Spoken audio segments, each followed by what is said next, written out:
Hello, everyone. Hello. Hello. I'm Trooper SJP, and this is the Academic Foxhole. Happy Saturday. How are you all doing? I hope you're doing well. I was up here a little bit. Hey, Javai, how are you? I was getting ready earlier to get the stream set up, and I was like, why is my stream deck not working? And it's not working because apparently somehow the plugin is no longer on my computer. I didn't do anything, but it's gone. So my stream deck, which is right down here, doesn't work at all. So I have to do everything from the OBS. So it'll be a little awkward. It'll be fine. Good morning, PH. Today, we're playing part 2 of The Outer Worlds.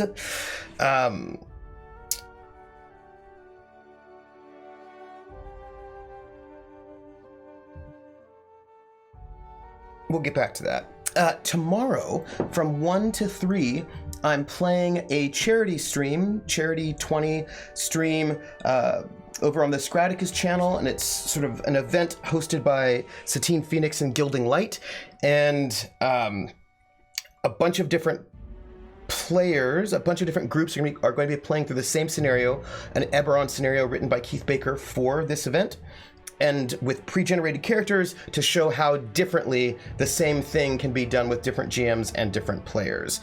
So that's a thing that I'll be doing from 1 to 3, but I think they'll be streaming a lot during the day tomorrow to sort of show how this goes. I think they might also be streaming some today, but I think that's slightly different. So there's this whole question that we were having. People have said, oh, you've got to play a dumb run through on Outer Worlds because it's so funny and it's just so hilarious if you're playing the dumb character.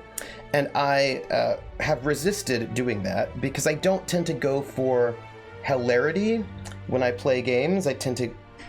Because if I'm going for hilarious, I don't tend to be emotionally invested. I'm like, ah ha ha, I'll give myself a, I don't tend to be emotionally invested in a game that's just for the lulz, as it were. And RPG dumb tends to be super dumb, and that is not a sort of a level of dumbness I'm excited about. Now, PH in the Discord, which, by the way, you can visit if you like. There are some fun done options, but it seems kind of memey to me. Carlin says, Trooper, I offer as counter advice your playthrough of Where the Water Tastes Like Wine. I don't think... Well, first off, he was undead. Do you know what I mean? He was undead. But PH said that he feels uncomfortable with the phrase too dumb to live because dumb people can be thriving and successful. And, oh, thank you, Be Right. Oh, and I also there's an emote. I would like to thank you for this emote. Thank you for the emote. Are you up for the challenge, my friend? You didn't want it easy, did you? If you did, you'd not be using technology. I was a skeleton. So, Be Right. In honor of your donation, which I thank you very greatly for, let me sing We're in the Money by Ginger Rogers. Earway and hey, the anime. Earway and hey, the anime. Eve way at gale out way of way up way at way exte ute at gale young way oh. Earway and hey, the anime. Either ice gazer ani say. Oh man the adiation pray uyare u three of you stay on way on rayo. Ewe every eat red lansley of way at Briansley ute day. And when we see the landlord, we'll look at the eye, right in the eye. We're in the money, we're in the money. We've got a lot of what it takes to get along. Yay! Thank you for that so much. Also, I see your sticky hands there, Ice Bunny. So, PH was saying, speaking of which, I think I actually need to turn off this audio so I can play the banjo very badly. Very, very badly. But, so, Peach was saying that, he feels uncomfortable with the idea of that if you're dumb, you're just too dumb to live, because he's like, my dad is is a below average intelligence, and he's kind and wonderful, he's a lovely human being. And I will say two things about that. One, RPG disadvantages are very different, very often, from real life disadvantages, in the sense that there are people who have who are below average intelligence in real life, and they live their lives fine. But in RPGs, below average intelligence often means you cannot find your way out of a room, right? Like, RPGs tend to amplify all disadvantages to a much, much higher level. Fear ends up being way more fearful than anyone in real life is.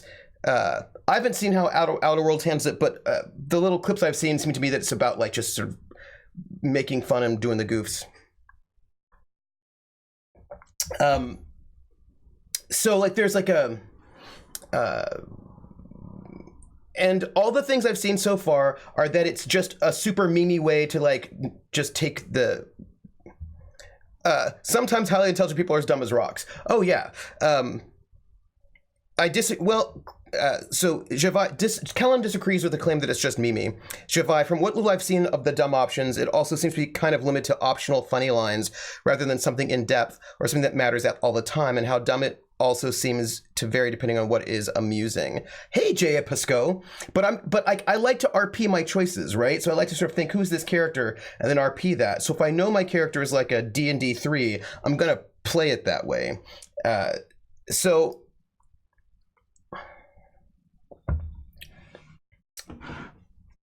I'm gonna play the banjo for you, and I'm gonna tell you, I've only been able to practice maybe 2 times, 2 or 3 times this week, because it's been the last week of classes and finals, but I am almost done. My finals done, my classes are done. There's a little bit of grading I have left to do, but other than that, the semester, and then I've got to enter all the grades, of course, but other than that, the semester's done, which means I will have time to do the things that I want to do. So that said, let me play the banjo badly for you, because lack of practice. And I'm gonna have to do this from sheet music. I've not memorized it, and the transition between the solo and the backup is gonna be rough. I'm telling you, it is going to be rough. I want you to know it. I just want you to know it. I am preparing you for the worst.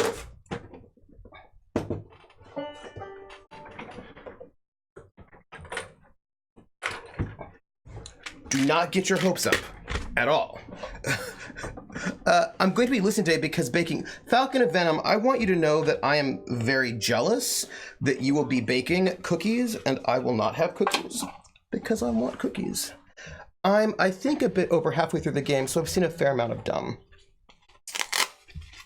I mean, I will just restart the game and play it dumb and make I will do it. I will make an incompetent character so we can all sit and laugh. I can do that and just make lots of really poor choices, really poor choices. You can see me make really, really bad choices. I can do that for you all. All right, I've got to hit my tuning.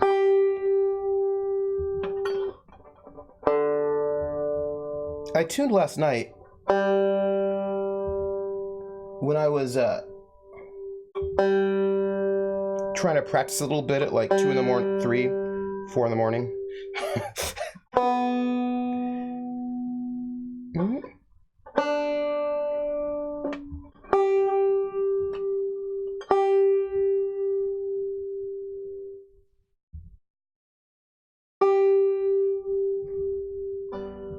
That's just a little off.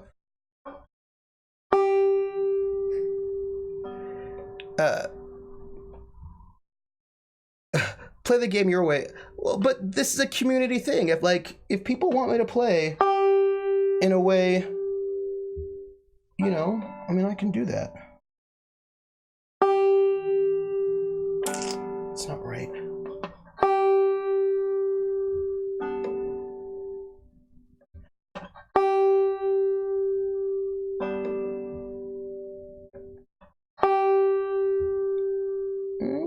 Not right.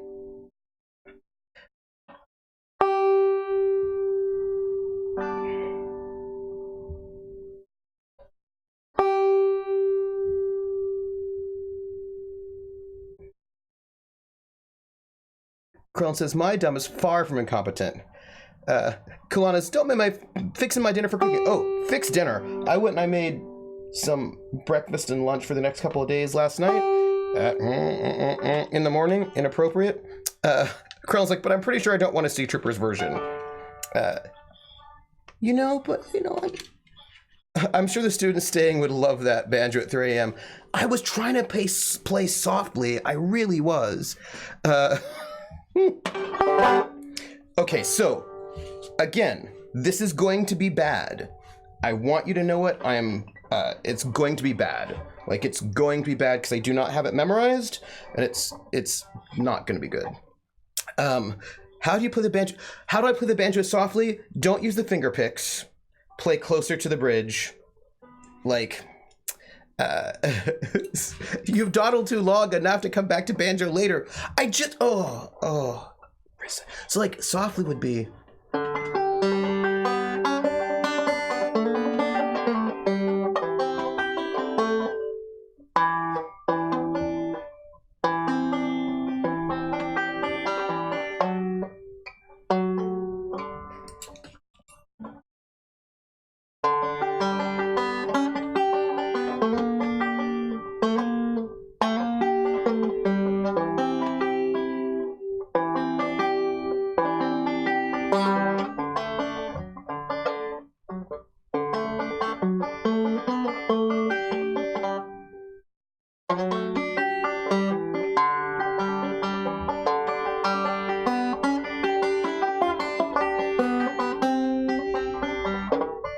Right, so that's soft. That's me playing it soft.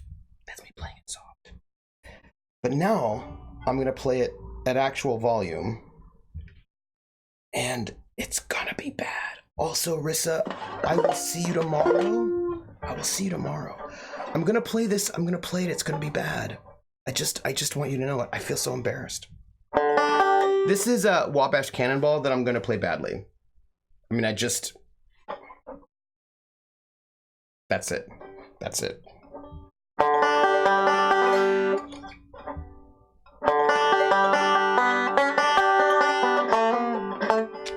See? All right. Bad or badass? I just think bad.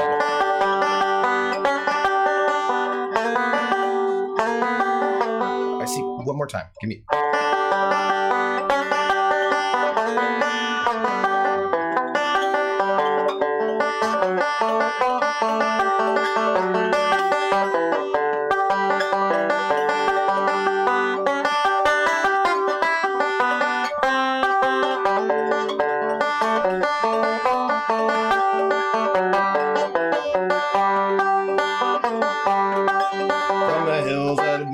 From the great Atlantic Ocean to the wide Pacific shore, sunny California to icebound Labrador. She's mighty tall and handsome, known quite well by all. She's the modern combination, she's the Wabash Cannonball. She came down from Birmingham one cold September day. As she pulled into the station, you could hear all the people say, see that gal from San Antonio, she's long and she's tall. She came down from Birmingham on the Wabash Cannonball. The eastern states are dandy, so the people always say. New York to St. Louis and Chicago by the way. The hills of Minnesota, where the rippling waters fall, chances can be taken on the Wabash Cannonball. Well, here's to Boston Blackie, may his name forever stand. May he be remembered through parts of all our land. His earthly days are over as the curtain round him falls. We'll carry him home to victory on the Wabash Cannonball. Listen to the jingle, the rumble, and the roar as she glides across the woodlands, through the hills and by the shore. Mighty rush of the engines, hear the lonesome hobos call. No chances can be taken on the Wabash Cannonball.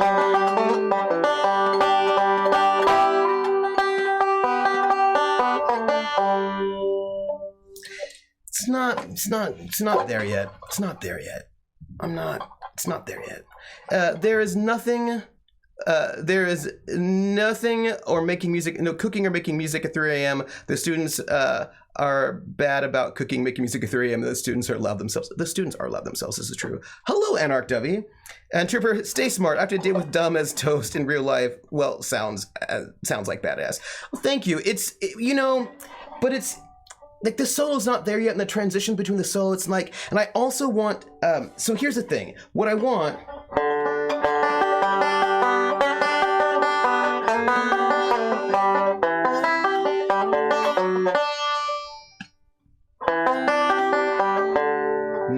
no.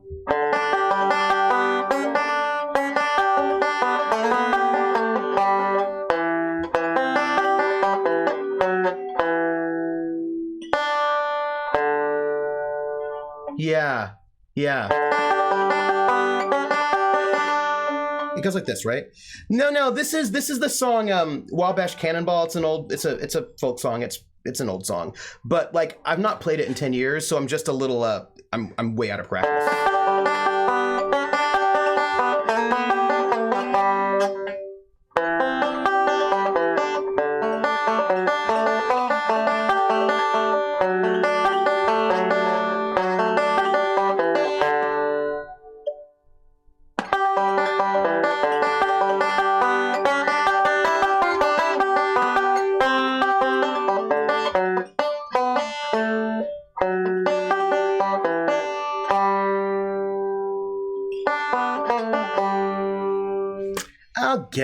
I'll get it.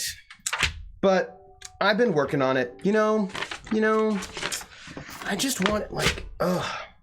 So the thing is, I really have to practice the song for next week. And the thing I think I want to do for next week is Foggy Mountain Special, which is also really hard. Because now I'm like, oh yeah, these are songs I haven't played in a while. Oh, ooh, Mupin.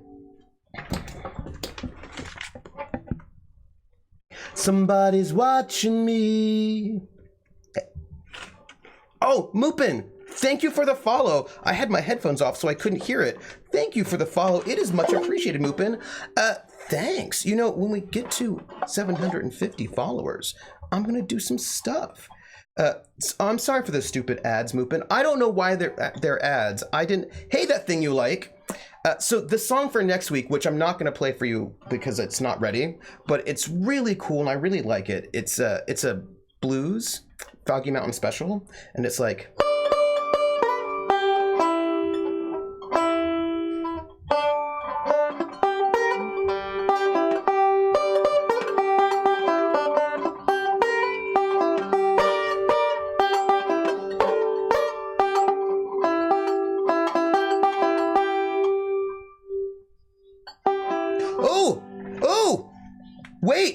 Wait, there's a name game. Oh my gosh.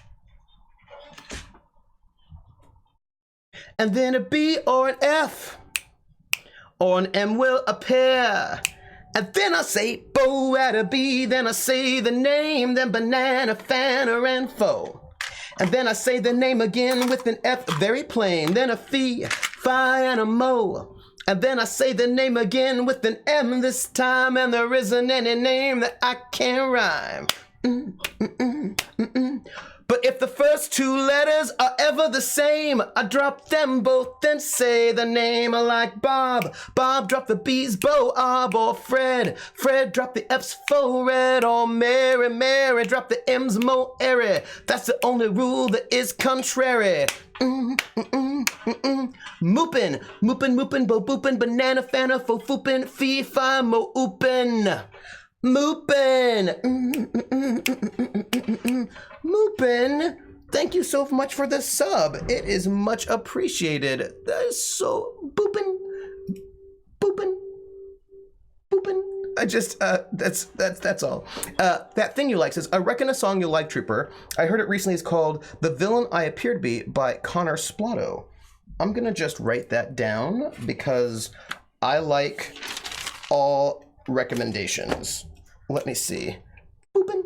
At least it was not poopin'. Although that would also be hilarious. The villain I appear to be by Connor Splotto. Song. I will look it up because I like big likes and I cannot lie.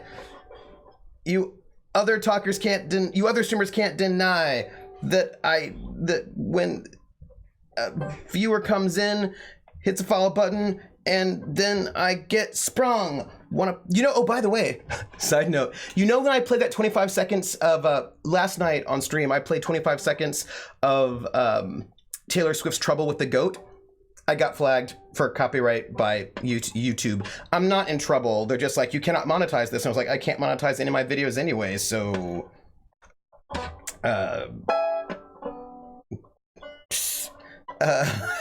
when a viewer comes in and recommends something, I get sprung. Nice. Yes. Oh, nice. Levi. Yeah, no. I mean, look. Here's the thing. I'm gonna put my banjo away. But guess what? This week, I've got a little bit of stuff left this week, but I'm gonna be able to practice this week for real. And I've got like if I can do it. Krellin is good at making up new lyrics for existing songs to change the topic. Always changes the topic. I don't even recriminate you, Krellin, because changing the topic on me is so easy. Because I need a squirrel emote is really what I need. I feel like having a squirrel emote would make everything in my life make sense. Maybe not everything, but many, many things. Here, I'm just, putting away my banjo because I have to take care of my baby so that it is safe, But I'm looking forward to having a little bit more banjo life in my life. That's all. I used to think it was called filk, but it turns out filk is something... Well, as far as I know, filk is when you put nerdy lyrics on top of songs, right? So it's like doing a new lyrics, but they're nerdy. I'm playing a bard character in D&D, and I've got to sing and perform, and I'm not good. Well, you don't have to sing. You could be a bard who doesn't sing. You could be a bard who does spoken word poetry, or who chants, or who plays music instead. Like you could do lots of things, right? You can be creative with your bardness. Babies are like instruments. They make a lot of noise. It's true. I can't do with tons of sugar. Am I old now? Maybe, maybe not. But I'm committed, and I've taken to writing small songs and limericks and poems for the role. Right? See, Crown agrees with me. No one says your bard has to sing. Your performance can be oratory or dance or lots of other things. I agree. Dances too, right? You could do interpretive dance. I want to see a bard who does interpretive dance now. I want to see that so bad. I did a bard that roasted people like a stand-up comic doing crowd work. That's also really good. B Boodle. Hey, B Boodle. Trooper, can I ask, please, what makes a torch song into a torch song? Oh, I can answer that question, no problem. That's easy. And I will tell you in 4 seconds. Not well, but closer to my strengths. I was called the Bard of my mass campaign because I delivered a lot of apparently sick burns to bad guys. Love it. Or you could be a Skald and get some epic insult rap battle fighting. Yeah, right? No, I know, but last session I sang, so I think it might be a more common thing. Fair. You know what? Just embrace it. I will tell you, that thing you like, there's a whole style of singing that's just about embracing it. Be bold. Krellin wants to make a half-orc bard who does MC dissing and build-ups as their bardic inspirations. I like it. I think that would be hilarious and wonderful. A friend of mine did a bard who told stories. That's also, like, I feel like my jester does dance. See, that's also very cool. Levi says, the thing you like, to be fair, no one is asking the barbarian to swing a huge sword or the rogue to pick locks. Also true. Also true. If William Shatner can release a record, you are cool. Oh, that thing you like, I could recommend so many artists who are enthusiastic. Let's put it that way. Let's just put it that way. I'm thinking that my bard is more a minstrel. He likes to tell stories through song. Nice. Oh, Krellin, I've got more people. Mrs. Miller. You could look up Mrs. Miller. She was popular in the 60s. Mrs. Miller. Bard is nothing more than a performer with stage presence. A carnival barker, a snake oil salesperson, a band of traveling... Lord Arctic, rather than saying gypsies, because that's a slur, I would say...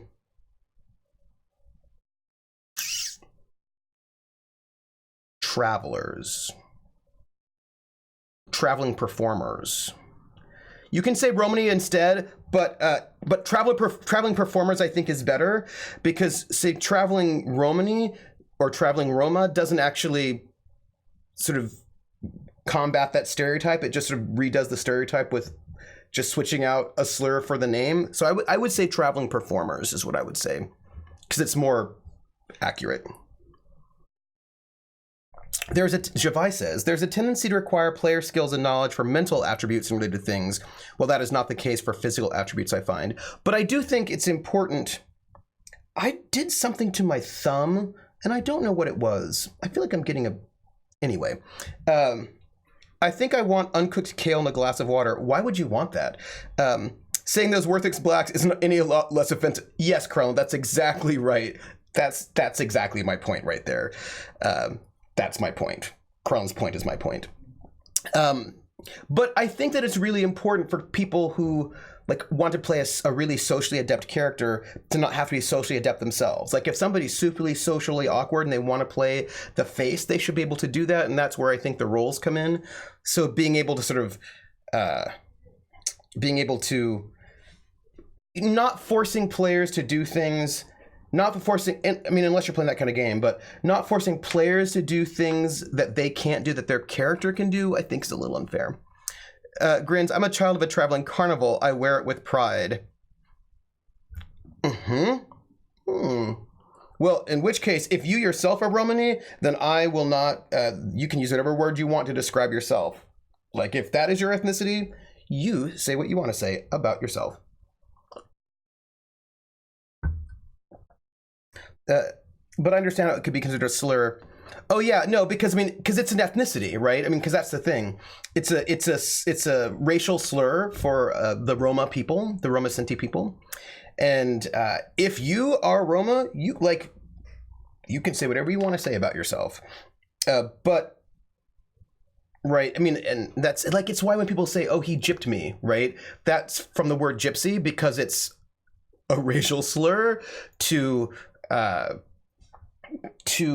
discriminate against the Roma, right? Who are still in some parts of the world sort of basically put in work camps and treated really, really poorly, because they're often stateless. Like it's really bad. Like they were treated so poorly in Yugoslavia just like a decade ago. I agree. Just think it's worth noting, and that a good GM notes and cares about the differences. All GMs might not, though. Yeah, it's true. It's true. And but I do think it's important for GMs to think about it. Like that's the thing I think GMs should think about. Are they unfair? Like basically, I don't think it's fair to unfairly penalize characters who want. Okay, here's what here's the thought. Here's the thought. But Krellin says, Lizzo can say she's 100% that bitch, but she'd probably be upset if I said she was 100% that bitch. That is true. Yeah. Oh yeah. No. It is a long-standing racial slur, that's yeah. And it's like, and it's been used to. I mean, because the thing is, the Roma people are really discriminated against, and they're really persecuted. It is very bad, including like over policing. Being turned away, just, I mean, like really, I mean, and of course they also were one of the victims of the Holocaust in the Second World War.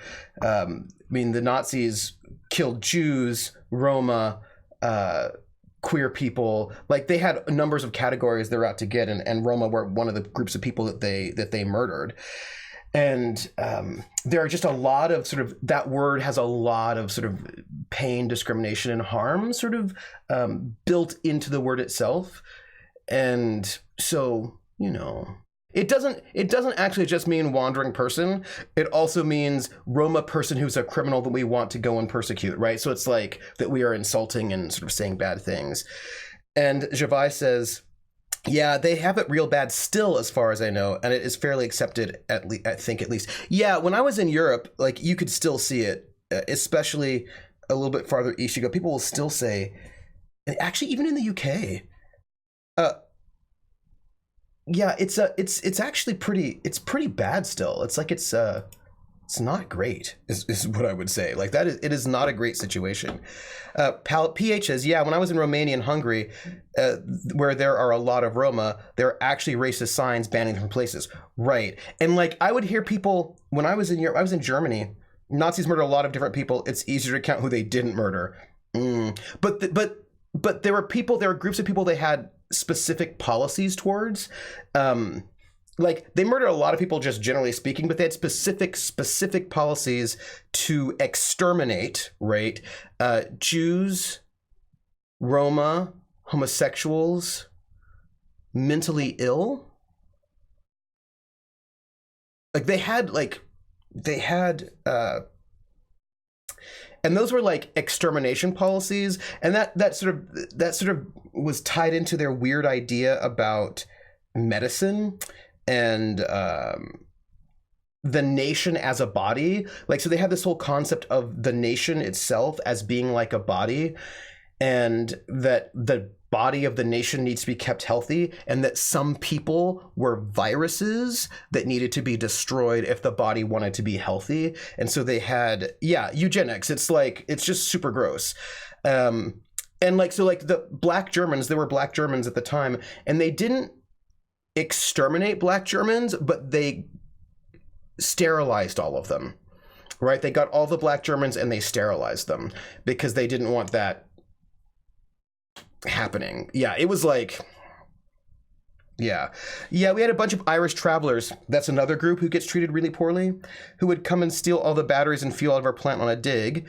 It cost about 250 pounds a week for 9 months to replace all that stuff. We ended up leaving the fuel caps off so they wouldn't damage the machines, since somebody had a key to get past the security measures. Krellin says, eugenics is politicized as fucking gross. The scientists that came up with the idea had absolutely no intention for the politics to turn out the way they did. Yeah, special needs folks. That's right, buddy. So it's like, yeah, Oh, Lord Arctic says, I apologize for diverting the conversation so much, but love the education this is creating. Oh, no, I don't know. This stream is about diverting. That's what this stream is about. It's about diversion. That's all. Krellin, a lot of people, it's true. Diverting this stream is what this stream is about. I will say a lot of scientists come up with things they do not intend to turn out the way they mean politically, and it sucks because that's the thing, right? You don't control your ideas once you make them and put them out in the world. Like, you don't control your songs, you don't control your ideas. Once you put something out there, all of a sudden people are going to do all sorts of things with it, and they may not be the things you want them to do with it. And that is a thing. Yeah.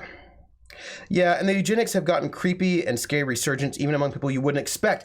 I know, NRTV, that's the thing that gets me. I'm always surprised when people you would not expect it just bust out with some anti-Roma stuff or some eugenic stuff, and you're like, wait, what? Or like anti-immigrant stuff, and you're like, wait, hold on. Like, it's really, it's sketch. B. Wright says, if I think about horror, what really terrifies me is what real people have done to other real people. The so-called monsters are much easier to deal with. That's true. And if you make them a monster, then you don't have to deal with them, right? And you're like, oh, they're a monster. Like nuclear energy turning the atomic bomb. Kulam, that's exactly what I was thinking of. You were reading my mind. J.A. Pascoe says, a lot of scientists who were into eugenics were quite happy about adding value judgments onto their classifications, and that is also true. A lot of them were like, eugenics, non-white people are awful. Like, I mean, some of them were really, really upfront about where they were coming from. Just, that is true. Javai says, I know in Sweden, at least, when eugenics still was popular, mentally ill people in Sweden tend to be forcibly sterilized. I think poor people as well, because Sweden was supposed to support everyone, but supporting mentally ill and poor people was considered too expensive long-term, so no kids for them due to eugenics. Yes. Hey, Artie Snack, and that is true. And also, like, we did that in the U.S. as well, where they would sterilize black women without telling them. Like, black women would go in for like some kind of minor surgery, and then when they'd wake up being sterilized. Like, that happened in the U.S. also. Krellin says, well, but here's the thing. It is factual that many attributes are inherited or have a genetic bias, but deciding that means you need to sterilize people is not a logical progression. This is true. This is a different kind of D&D. Shiny squirrels. You know what? I'm going to write this down. I need a squirrel emote. I need a squirrel emote because I feel like we would get a lot of use out of a squirrel emote. That is all I'm saying. The U.S. had ugly laws up through the 1960s and 70s in places. It's,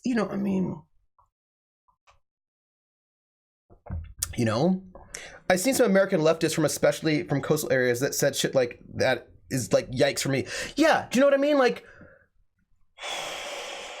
ooh, sometimes, and you're just like, hold on. You know what I mean? Like, wait a minute. I don't like that. Like, I expect eugenicist crap from Nazis, but I don't expect it from like people who are supposed to be progressive. That's all I'm saying.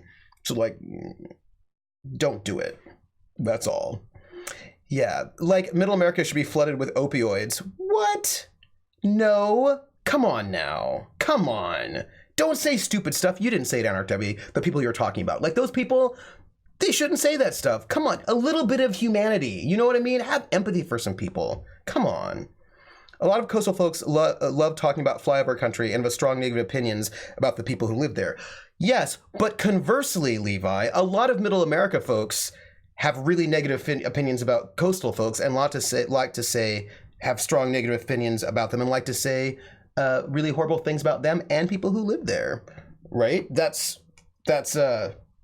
is also true. I mean, that entire book by Mike Huckabee, Guns, Grit, and God, Guns, God, and Gravy, Guns, God, and Grits, Grits, God, and Guns. Guns, the words grits, guns, and God were in the title in some order. It was all about how people on the coast are stupid and how they're the worst people and they have no like moral fiber and et cetera, et cetera. So like that, the reverse is also true. Krellin says, that's a weakness of the idea of progressive. Leftist social issues are not always married to leftist economic issues, and that is also true. That thing you like says, I only recently found out that leftism and rightism is just a scale between communism and capitalism. At least that's how it was explained to me. No, it wasn't Guns, Germs, and Steel. That's an actual book. This was by Mike Huckabee, the politician. And it was like Grits, Guns, and Gravy, or God, Grits, and Guns. And it was all about, no, I don't think, Grits and Polenta are a little bit different, I believe. They're just a little different. A little different. Is my understanding.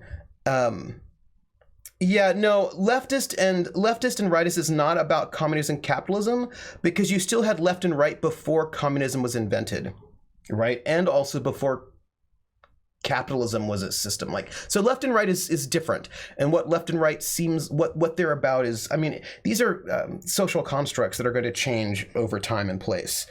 And what left and right looks like in the US, for example, is way different than what left and right looks like in Sweden, or what left and right looked like in East Germany when it was a communist country, right? So like because there's like still left and right in communist countries, like, so it's different. It's different. Oh, Toad, congratulations on sleeping in real late. Congrats, that is awesome. I love it. Empathy or lack of it is the problem. Trying to avoid that is behind dehumanizing the other.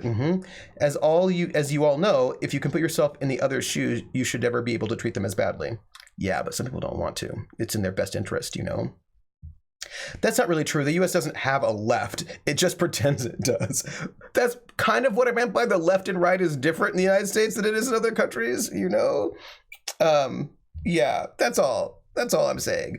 I'm in the UK, so that's how the UF left and right. Oh, yeah, I don't...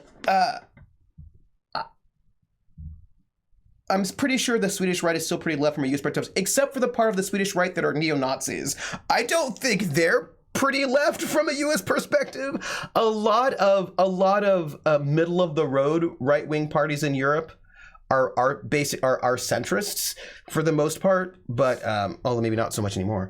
But it's also a little bit different because some of it's a little bit harder to parse because the US is just a bit more libertarian than Europe is, and that doesn't always translate to left or right. Do you know what I mean? Like, that's just a little bit tricky. Shabai's like, fair, I keep trying to forget they exist, even though I shouldn't. I mean, we have one part in the US and a progressive movement trying to break it up. I mean, yeah. You think the South would be more open to moving left, considering NASCAR is basically just that. PH! I love you.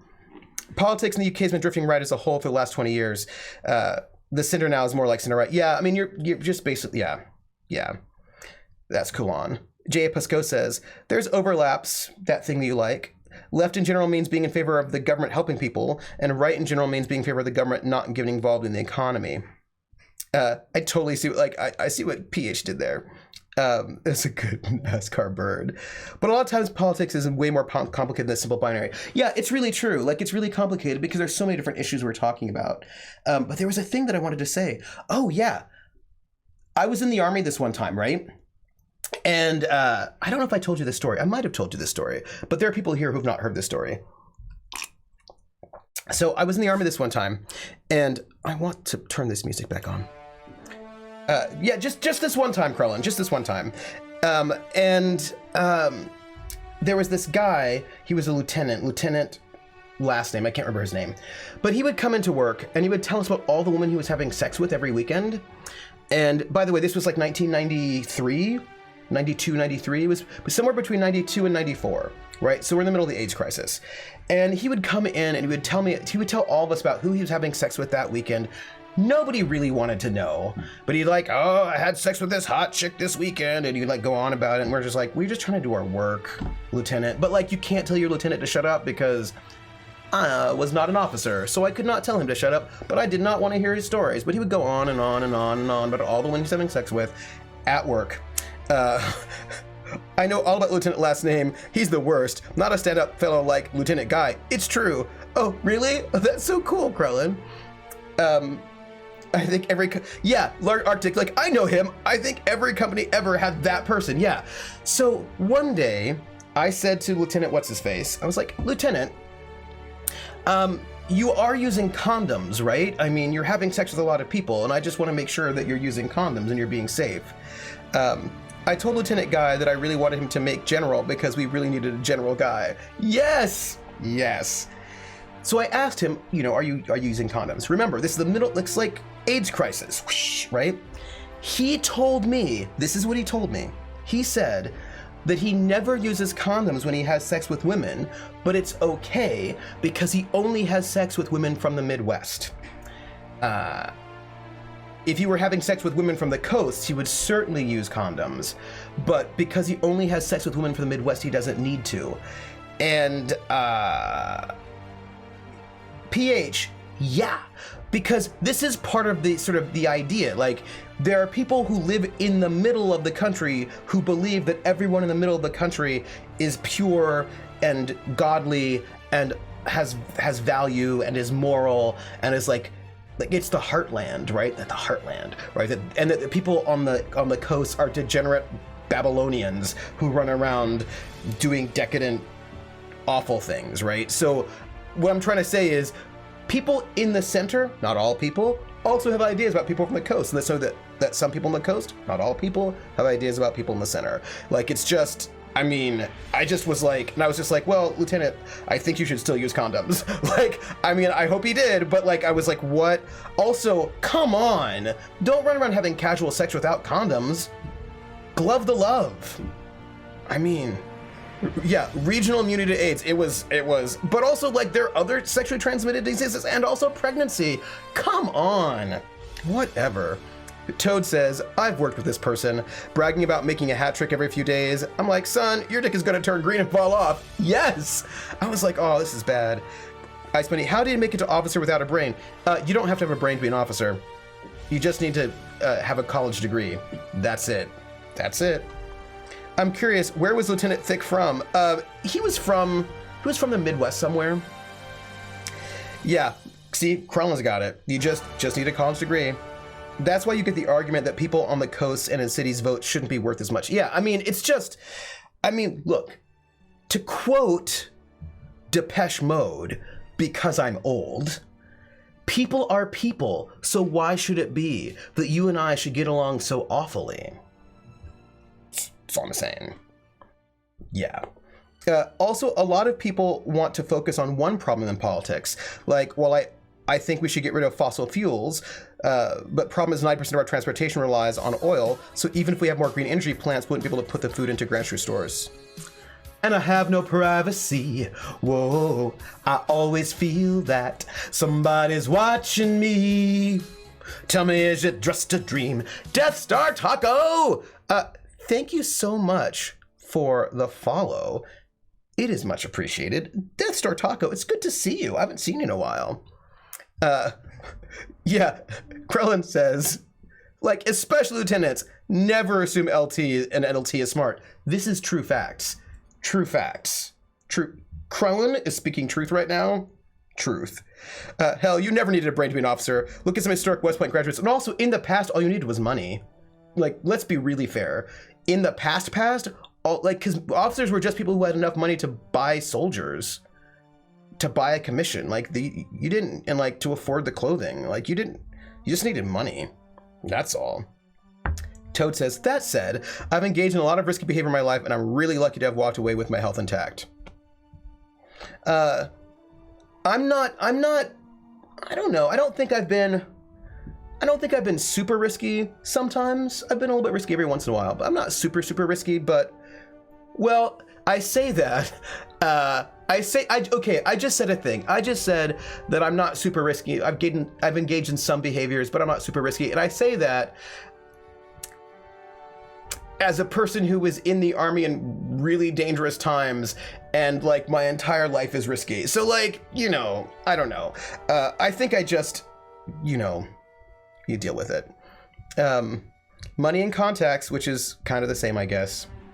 Yeah, because, you know, you can't get into West Point or any of those military academies unless you get a letter of recommendation from your senator or your congressperson, and they don't just give those away to anybody. So like, you also, do you know what I mean? Like, when artists ask for commissions, is that what they mean? Yes, they're like, I'm an artist. I would like you to give me a small military company. That is exactly what they mean. Like, a lot of idiots get drummed out by captain, it's true. A few more mind major, and only the biggest idiots make colonel. Wait, what? Krellin. Stories about American sex ed scared me more than the pictures of genital warts in my sex ed class. Oh, our sex ed was super bad. Trooper, you were gay in the military in the 90s. You're the world's biggest. That's true. I mean, that's why I was like, oh, I haven't been that risky. I was like, oh, no, wait, I really was. I was like dodging undercover police officers, and yeah, no, Krellin, you're correct. Like, you know, my entire existence in the army was 100% risk the entire time. It was, yeah, just, I mean, it's Yeah. I mean, the things that I did, like, it's so funny. I was thinking about, once again, I'll make a suggestion that was probably overlooked before. Oh, thank you. When you're playing your banjo, either have a wider angle cam or a second one so we can see the handwork going on. Oh.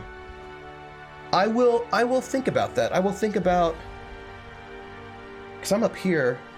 Oh, you can't see. I think you can probably see my left hand, but I think you can't see my right hand, yeah?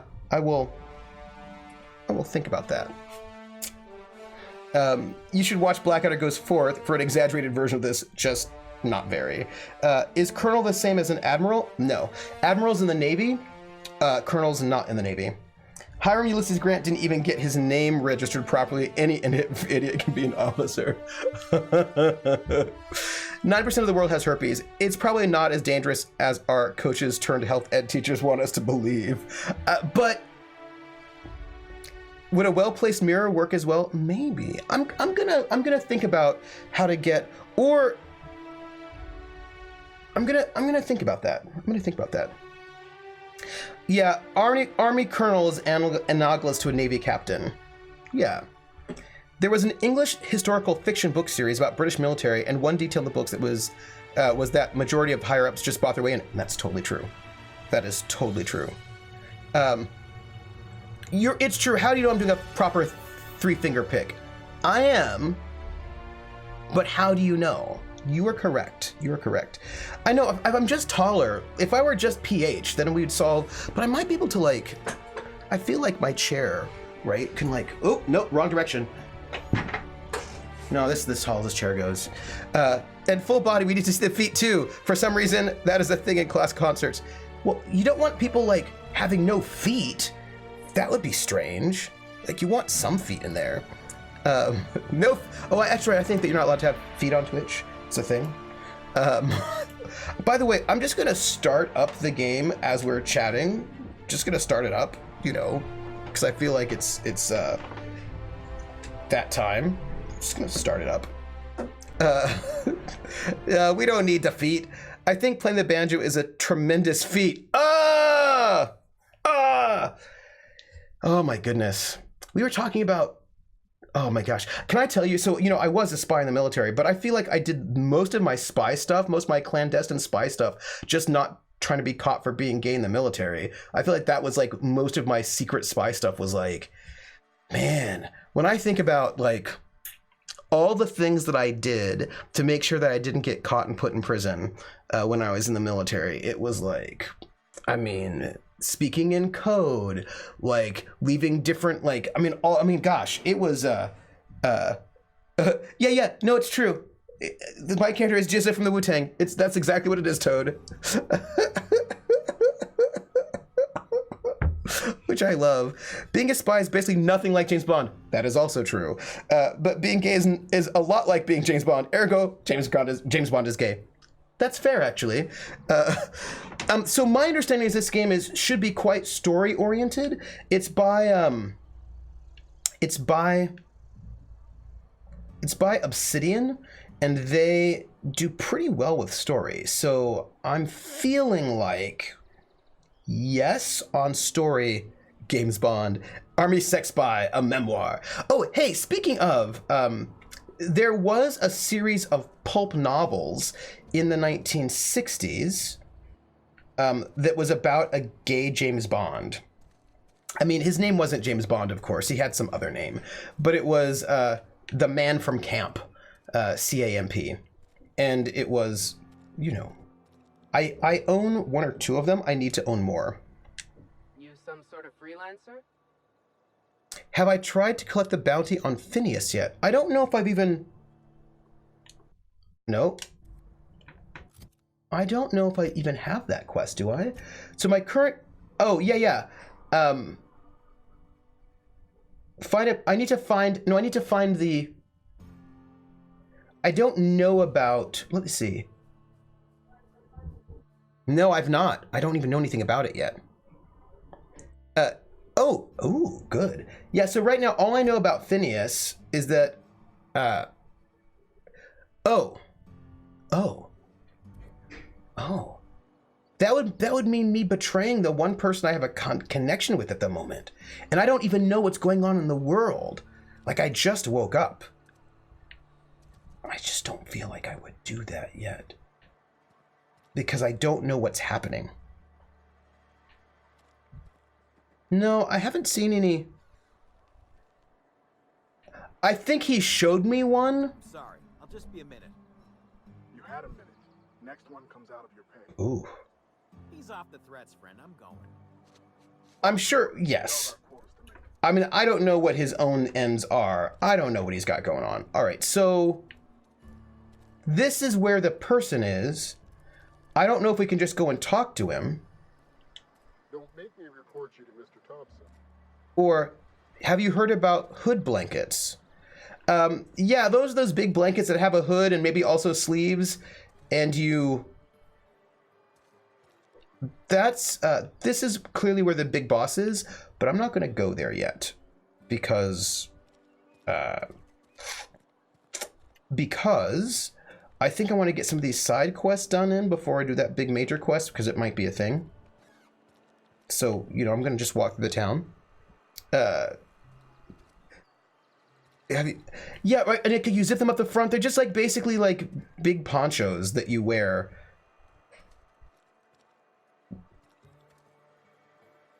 Here's some wanted posters. Oh, look. Hey, wanted posters. I just found some. Wanted, Guillaume Gil Atrium. From the Spacer's Choice Department of Retirement, a writ of execution, effective immediately for Guillaume Antrim, former Spacer's Choice Associate Mechanic, terminated from his position and escorted from Edgewater on grounds of unauthorized use of Adrena time. Wanted for destruction of company property, murder of company workers in good standing, theft, and unauthorized use of medical supplies. Generous bounty. Payments on delivery. Must be able to sign your own name. See Constable Reyes for details. Then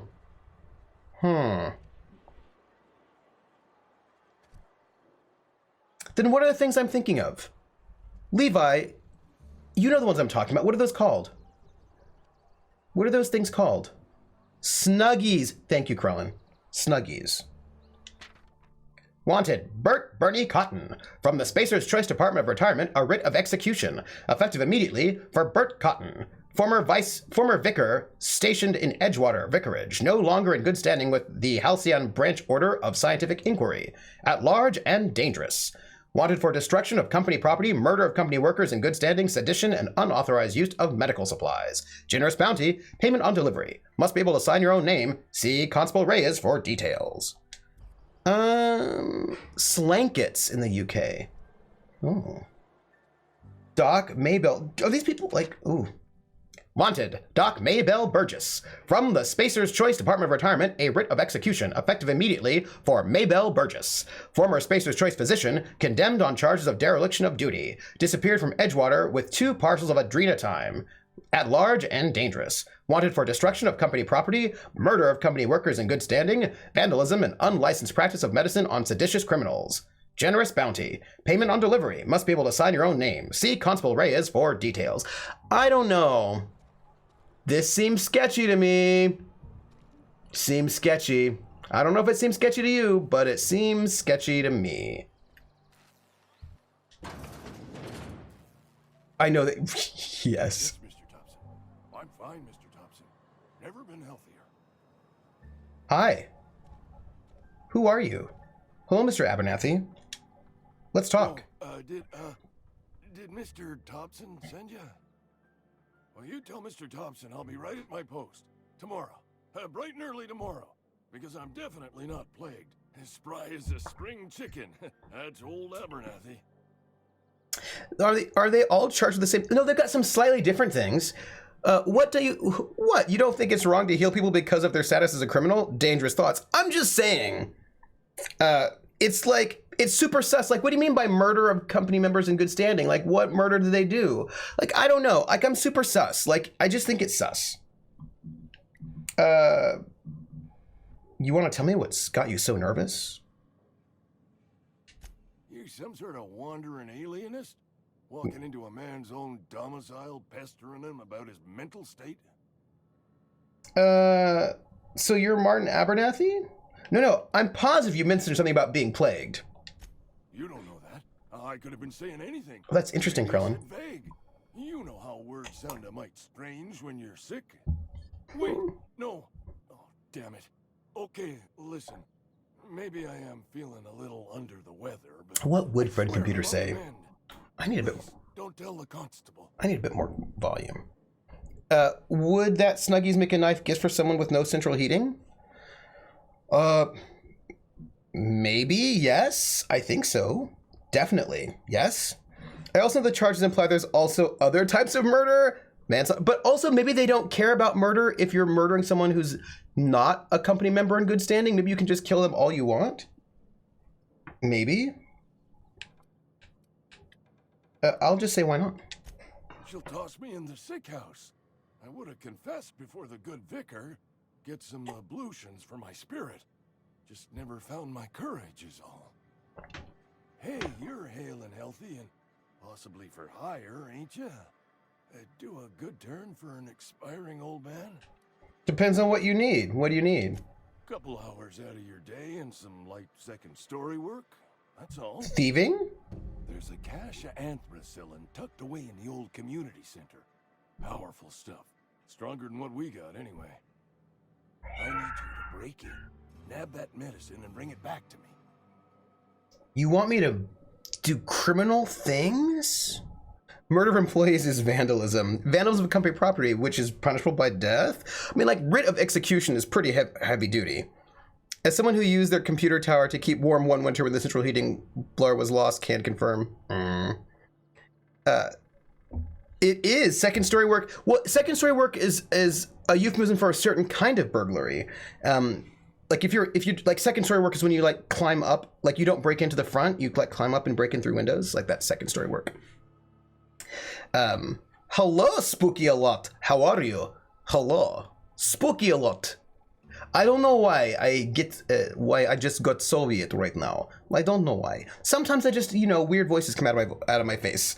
Not so fast. I've got some questions. I'll do what I can. Why can't you just buy some medicine yourself? I tried medicating myself with Adrenatime. Didn't do much for me, as far as I can tell. Anyway, I can't just buy medicine. Distribution of medicine is strictly prohibited to any workers beneath the acceptable margin of health. Company policy. Wait. In other words, the company won't treat you because you're already sick? More like the company won't treat me because I'm not healthy enough. What kind of place is this? Weird voices just come out of your mouth? Should we call an exorcist or something? Yes. Yes. Yeah, this place is bad. You will not find any guards within sight of that old place. Marauders, on the other hand. Oh. What can you tell me about these marauders? I have it on good authority. There's a gang of them squatting there. I advise stepping softly. Okay. By the way, space capitalism! Have I played Franbo? I have not. Is it good? So you'll do it then? Yeah, I'll do it. You oblige me with your haste. If it's like out... I feel the plague spreading. Oh, Lord, it's in my spleen now. I can feel it. You need to relax. Anything I should know about this community center? Just keep your head down when you're in there. Marauders Oh. have taken over. Franbo. Probably tracking mud all over the archives. Archives? Huh. I'm also here to collect your gravesite fees. Silas knows, doesn't he? That's why he sent you. That's why he wants me to pay up. No, he doesn't know. Knows. He doesn't know. Look, I got my gravesite fees right here. Oh. See? I'm good for my word. Get me that medicine, and I'll see to your payment. Thanks. Marauders apparently suffer from some sort of malady that makes them drooling murder zombies that for some reason do not murder each other. It's very odd how those marauders work. You know what? You're taking an awful risk trusting me, you know. I know that, but I got nobody else to turn to. Reed would have wrote me up. Constable would have locked me up and wrote me up. This... Could have gone to see the good vicar, but I never did find my courage. This place seems awful. By the way, I would rob you blind, but I'm not going to because you're in the room right now. However, I will just close these doors so you can't see me, and then see what's in here. Like, what's in this cabinet? A necklace. I'm gonna take it. I'm gonna steal all the things. And what's this? I will also steal this. Am I playing a bad person? It's a good question. I'm playing a thief. I'm playing a person who just woke up, has no idea what's going on, and has no resources whatsoever. Is it theft if someone watched you do it and when confronted you tell them you weren't stealing and they believe you? It's a good question. Unions are against company policies. So there's a... Been eating nothing but salt tuna for a year. Let's go in here. I recommend you play Frambo. It's a point-and-click adventure. Ooh, that's a little twisted and creepy, but based on the game that came after it, Little Misfortune, there seems to be more to it. Well, I love a good point-and-click adventure. I assume I can't just hack into this computer with that person looking at me, is what I'm going to assume. Because this person's right in my face. So this person, I mean, this person is also a hacker, so I think I can just look at them. Okay. Wait, someone tried to talk to me? Who tried to talk to me? This person? Feeling pretty low these days. Did you try to talk to me? Excuse Oh, you're me. right. I'm Esther Blaine, Spacer's Choice Actuary. I overheard your talk with Abernathy. Thank you, You're Shabai. not thinking about getting him that medicine. Why? Abernathy is a well-known hypochondriac. Anthracillin is wasted on him. You're better off selling it to me instead. Well, I've got some medicine. He's got the symptoms of something. All I'm saying is Abernathy's worked in this town longer than some of us been alive. How do I put this gently? He's got a lot of cobwebs up in his attic. Interesting.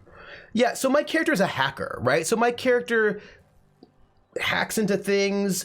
I think of my character as being like, I don't know, maybe a little vaguely punk rocky kind of, like I'm still getting the feeling of the character, but I think my character is like a kind of a damn the man kind of person. A little bit of a daredevil, maybe. Maybe. I'm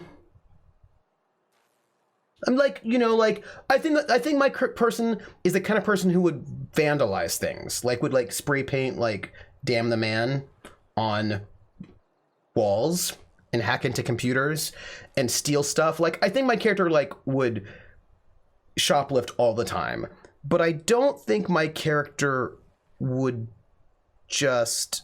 Carla asks, is my character the ridiculous person Sam played when he was chilling for Norway VPN?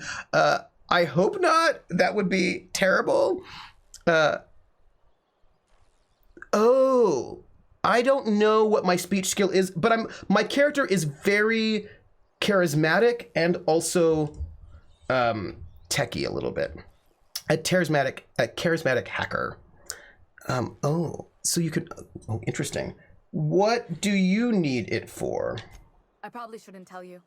Don't want you implicated for what I'm trying to do. Yeah, well, let me worry about that. All right. Here's a summary. A lot of sick people in this town, and we don't have the medicine to treat them all. Can't reach out to corporate without crossing a river of red tape, so I'm reaching out to you. Alan Rickman and Angelina Jolie. Nice. I will ask. Abernathy's paying me for my trouble. Can you match his offer? I'm paid better than Abernathy. Whatever he's giving you, I will do you one better. I'll think about it. That's all I can ask of you. Now I feel like I should give it to her. If she wants to help lots of people. Better rations. Let the boss catch you saying that. Oftentimes when you get caught, you can lie or intimidate or bribe your way out of being attacked or anything. Hey, look. Energy cells. I'd like to steal them. Welcome to the Spacer's Choice Constabulary. Hi. We're Halcyon's leading brand in frontier justice. The office is writing up promotion. Purchase 3 criminal investigations and the 4th one's free. Wait, what? If you, by the way, if you need help with your Marauder problem, I'm for hire. As a Spacer's Choice constable, I am authorized to grant you legal authority toward apprehending wanted criminals. Know how to carry yourself in a fight? I've got bounties out for these 3 marauders. Cross them off and bring me their fingers. Just 1 per marauder, please. I'll dust off the old fingerprint roller. Oof. But how many of them actually would get that medicine? It's a question. Hey, what do you think you're doing? Intimidate 35. Whatever I want. Whatever, just don't make me file paperwork. That's funny. Mad props are walking to police station to case the joint. I'm just casing the joint. You know what I mean?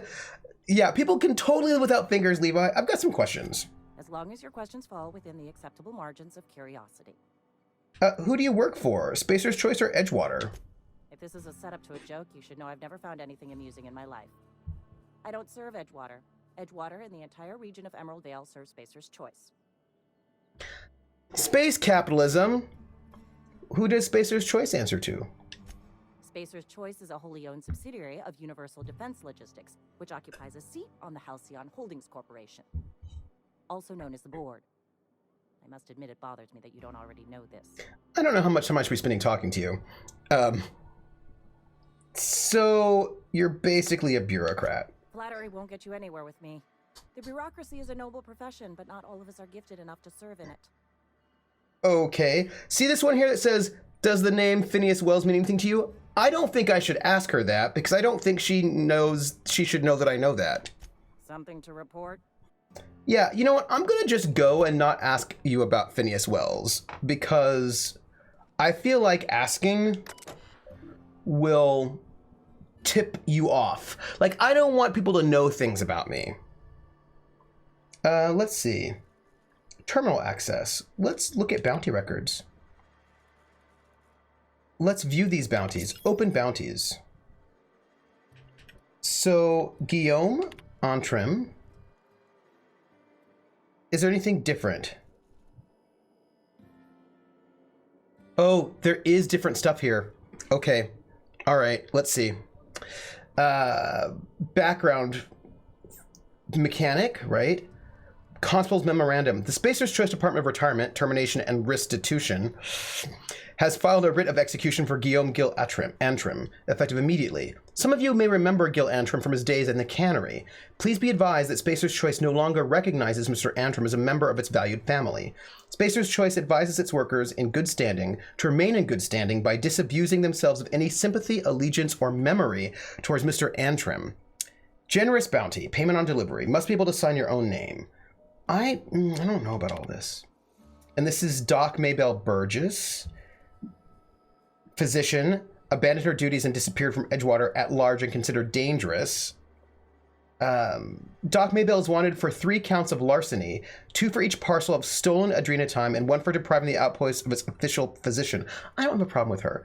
Generous bounty, payment on delivery. Oh, sorry. Also, Bertie Cotton. Vicarage suffered psychological breakdown upon showing symptoms of plague, at large and dangerous. They've filed a writ of execution. The Order of Scientific Inquiry has declined a response. Vicar Cotton's sermons are considered defunct and obsolete. Spacer's Choice advises purging them from your memory with the help of Zero G. Zero G Brew, an ale that's good for what ails you. Generous bounty. I'm feeling very uncomfortable. Let's look at closed bounties. Doesn't look like there are any. I feel uncomfortable with this. I don't know what's going on there. Been eating nothing but salt tuna for a year. But I don't like it. It feels bad to me. Is there anything exciting back here? It looks like there's not. We're just making a round. Like, I don't know about this. I don't think I want to catch those people. Hey, look, there's a robot. Let's go. Hello, workstation. Oh, it's a workbench. Yeah. Hey, and I can just take these. It's not even stealing. Quick question. Does anyone know if lead is resistant to corrosives? Oh, Krellin would know. That's a Krellin question. I say, again, this is the most logical conclusion to capitalism. I feel like yes. So, depends on the corrosive, but not particularly. Workbench. Oh. What's in here? This looks like a hotel, maybe? Maybe? What's in here? It is not as wine during Rome's a big time back when we... Oh.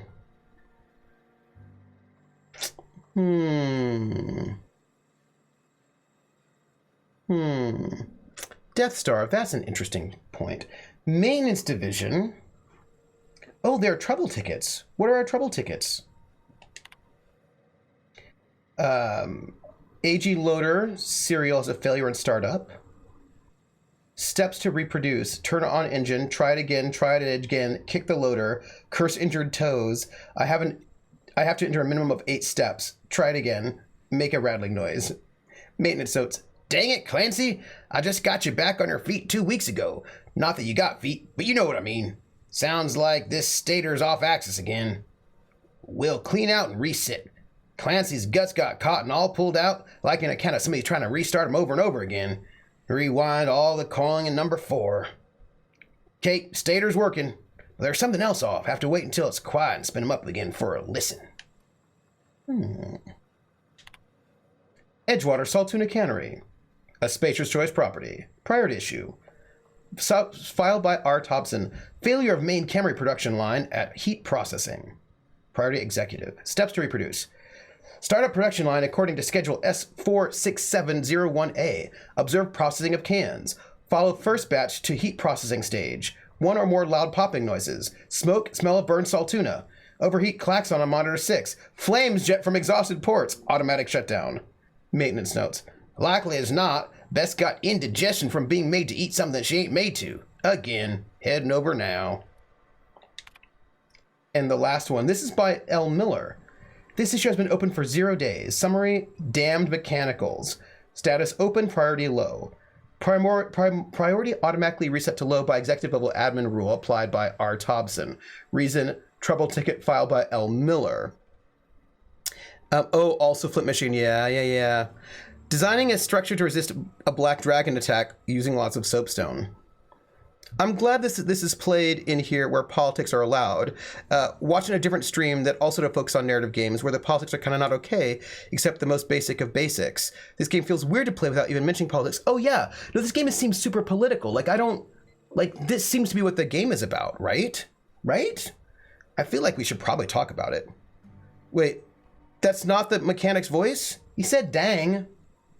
I'll have to go and find this mechanic and find out what his voice is like, or her voice. Steps to reproduce. Look northwise. I said look northwise, blasted useless translator. Near scrap pile. Could be northeast from town, I guess.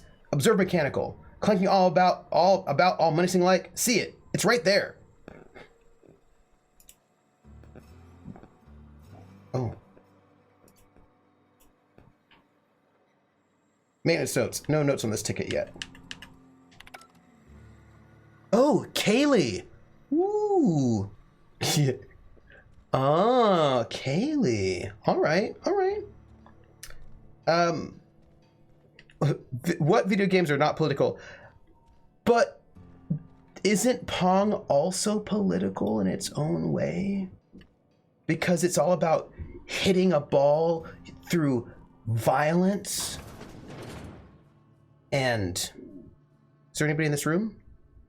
No. Yeah, so this is like a capitalist dystopia. I'm going to steal things. This game hits you over the head with politics. Pretty weird to play for hours in front of people and not talk about it a little bit. Yeah, I mean, that feels weird. I don't have the things I need to open this. Oh crap, it's left versus right. It's right, totally. Violence is apolitical because everyone uses violence. What's up here? Whose place is this?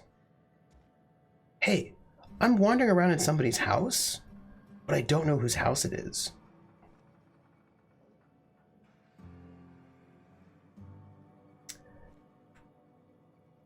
You know, I'm thinking about that statement, Krellin, and I'm pondering it.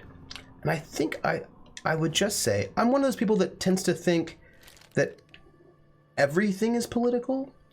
So, like, everybody doing it doesn't excise it from politics. Ooh, model spaceship. Sure, I'll take it.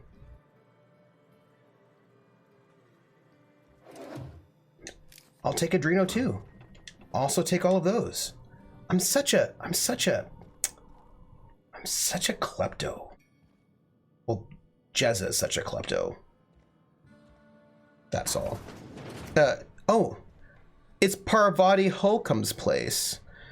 You'd have met her if you weren't farting around instead of doing the quest. Well, but you get to know the quests by going to the places.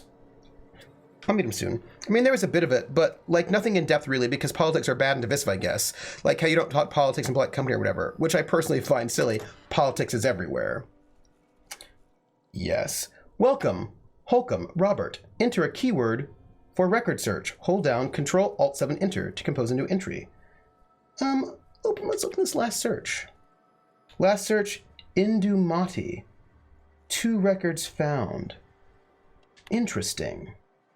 Indumati left Edgewater today. She's been reassigned to Terra 1. I kissed her goodbye at the platform and asked if I'd ever see her again. We both knew the answer was no. Look up and think of me as I'll look up and think of you. Aww.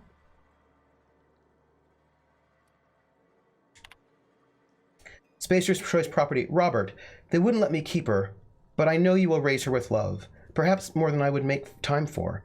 You are patient and present in a way that I'm not. The company says she has no name until you give her one. Her name is Parvati. They tell me her birthday will be set on the date she's legally delivered to you. She was actually born July 7th. Make her feel special when I can't. She liked it when I sang to her. It was the only time she stopped crying. Indumati. Oh, oh, oh. Young Spacer's Guide to Mechanical Engineering. 1 record found. I sat up last night reading through the Young Spacer's Guide. Almost started reading it out loud from habit. It's been 10 years, but I still have parts of it memorized. Reckon I'll take the next volume into work at the cannery. There's an unused office where I've been taking my lunches. May as well read the whole thing again. Oh, the only reason that politics shouldn't be allowed is that you are either ashamed of your politics or because you know your friends, family, whatever have bad politics, but you don't want to fight them over it, so you just accept it. Both reasons begin real bad and not excuses at all. I think sometimes, yeah, you know, there are times when I think it makes sense to say we're not talking politics here at this time and place. I think, for example, it may be off topic, right? Like, it could be derailing is what I'm trying to say. Like, I think there are moments when you're like, right here, we're really here trying to talk about, I don't know. Ooh. Something else. I'll take it. Guns in my area, I gotta strap, I gotta carry them. Like, I can imagine, maybe... Oh, there's a sign, maintenance division. I got it. Where else are we going? Well, we're gonna have to then head this way, it looks like. All right, we're good. Like, sometimes it could be off topic, right? I'm playing Alien Isolation, one of the best horror games of this decade. Also prepping Alien RPG cinematic game. From what I've read, it's really brutal. Well, the movies were pretty brutal, so I can totally imagine that being a thing. It looks like... I was thinking about the Elder Scrolls games. And how when you steal things, people know it. Yeah, I mean, yeah, there are circumstances for sure, like how you don't talk academics in all conversations or art. Yes. Wait, jump? Oh, I should have jumped. Yes. Yes, but I don't think, like, the idea that you should never talk about sex, religion, or politics is like, but I love talking about sex, religion, and politics. And I love talking about sex, religion, and politics with people who are interesting, have interesting things to say. Like, I want to talk about it. I don't always want to talk about it, but I want to talk about it sometimes. Heard Marauder's gone in. Just between us, Wilson deserted. Lost his nerve. Ran off in the thick of night. Nephilim says, personally, I find that breaking into someone's house, place, and reading their mail before introducing yourself is a good social strategy. I think so. Want to die in the sick house. In other news, one of my dinner plates just exploded, sending shards all over your kitchen. Oh my gosh, what happened? That's not good. So this is the cannery. We will get there, but I want to see if there's anything else in town we got to look at first. Are you okay? Are you okay, Kalon? Like, you're typing to us, so I assume you're not bleeding out of your head, but I just wanted to make sure. Okay. Meant less than it should in every conversation, and more that it should be considered a normal topic. Yeah, no, Javai, I totally agree with you. Transition to Emerald Vale region. Interesting. Well, I think we should probably go into this cannery and see what we can find there. Right? That seems like a thing we should do. Well, what's this? Just went bang like pint glasses do sometimes. Oh. Well, I'm glad you're good, though. I guess it's because my house is really cold and the old plate probably has stretch factor. Oh.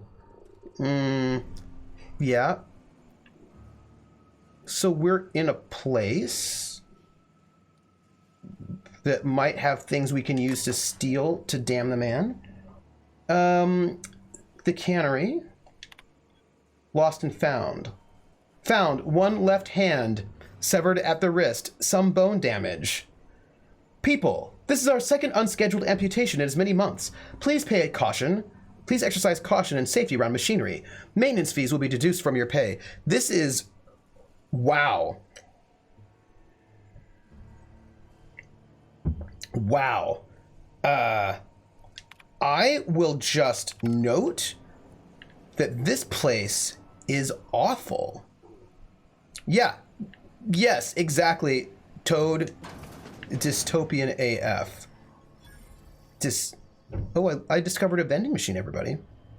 That's fancy. This is not politics. Kappa. Right? Like, let's... So do you remember when you'd be playing, there's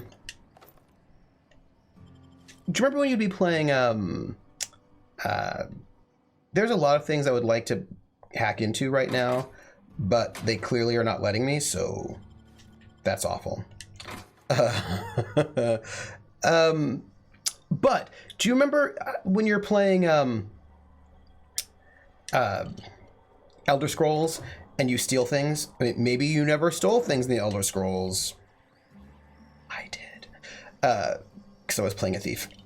But when you steal things in the Elder Scrolls and the game remembers that you stole them, and so when you would go into a store, you wouldn't be able to sell those things because if you did, they would arrest you for thievery.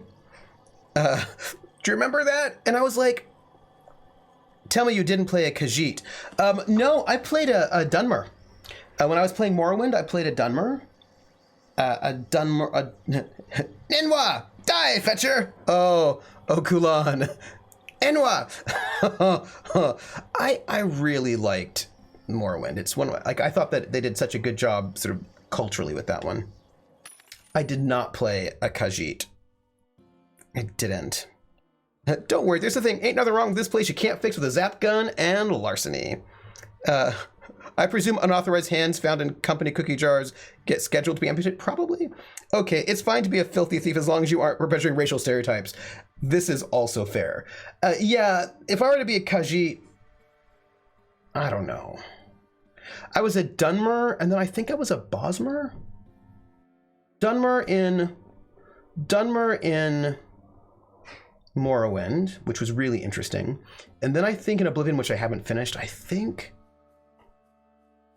Morrowind only did that if you try selling souls of the person who owned them. Yeah, they know their own merchandise. They're like, hey now, which it was hilarious. Vending machines. Vending machines offer a variety of items to purchase, mostly from one company. A hack skill of 20 or higher allows you to sell items to the vending machine. Restricted items on a vendor can only be purchased when you have a high enough reputation with the associated faction, or a hack skill of 40 or higher. Oh, well, what do we have here? Trooper will only play Mers. No, I played a Redguard once. I think, okay, so here's what happened. In Oblivion, I was getting super bored and not excited by my experiences there. And so I played like over 100 hours in Oblivion. Didn't finish it. It's still one of the few games I haven't finished, and I feel very guilty about that because I feel guilty about not finishing games. And I will probably finish it at some point in time. It's just,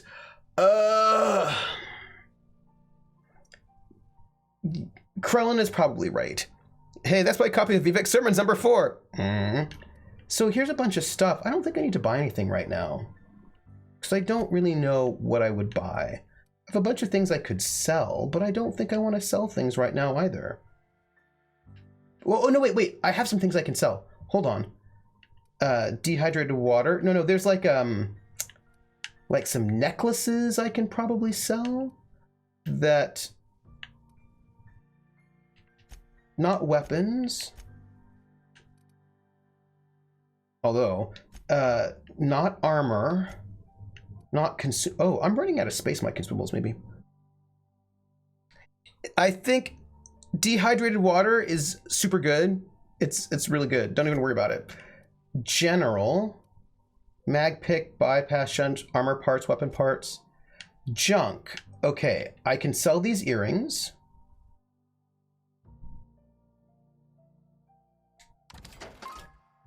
I can sell this necklace. I feel like I shouldn't sell the model spaceship. You don't have limited space. Oh, only limited weight. That's fair. I'll just carry everything. Employer rights. Wage determined by merit of your work. Under the bias level. Like, this place, I'm going to tell you, this world is so terrible. I'm going to steal all the things. I don't know how long I'll steal the things for, but I'm going to be stealing all the things. This place is horrible. Okay. I never need to keep junk, although I was told you have to keep... There's like an emerald. If you don't keep it, your game, bad things happen. Loose lips, pink slips. Ah. Oh. Oh, that's in Kingmaker. Sorry. Sprat. What's a sprat? Oh, those are little creatures. The game gave Trooper a shovel as his only melee weapon at the beginning, and now he doesn't trust his jug tab. Right, because it was like... It was my melee weapon. Although I don't think this character's a melee weapon kind of person. I think this person's like a... I'm going to shoot you with guns, but not in the face. Space rat. Oh, is that what they have instead of saltuna in their cans? Besides the hand, you know, because so here's the thing. Let's think historical politics for a moment. So this is a space western. How do I know this? Is because we get some slide guitar dobro going on, giving us that old space western feeling. Bones and gears don't mix. Worker injuries affect our bottom line. Use caution when operating heavy machinery. This place. In before appearance of Sherpas a la Ice Pirates. Oh, Ice Pirates. Oh my goodness. It's funny because later you'll find a planet with too much saltuna and nowhere to sell it. Oh. So this is clearly like a space western. Right? Got it. It's cool, space western. But you know what I was thinking about?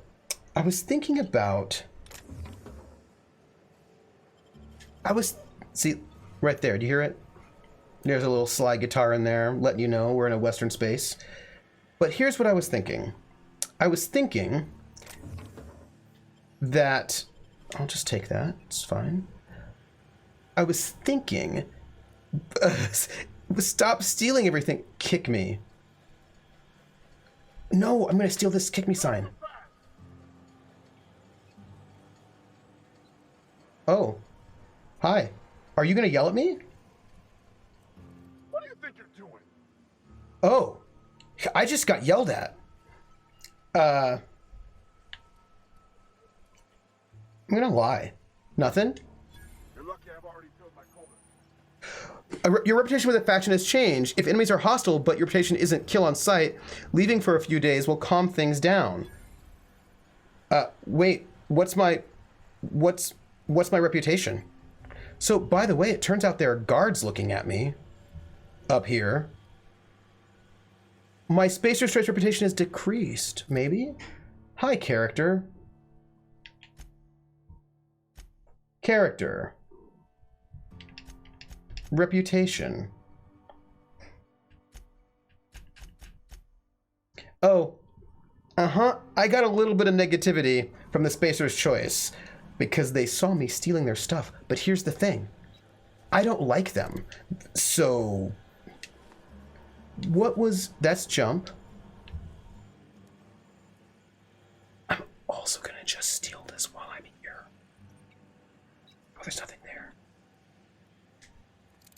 So yeah, I hate Spacer's Choice.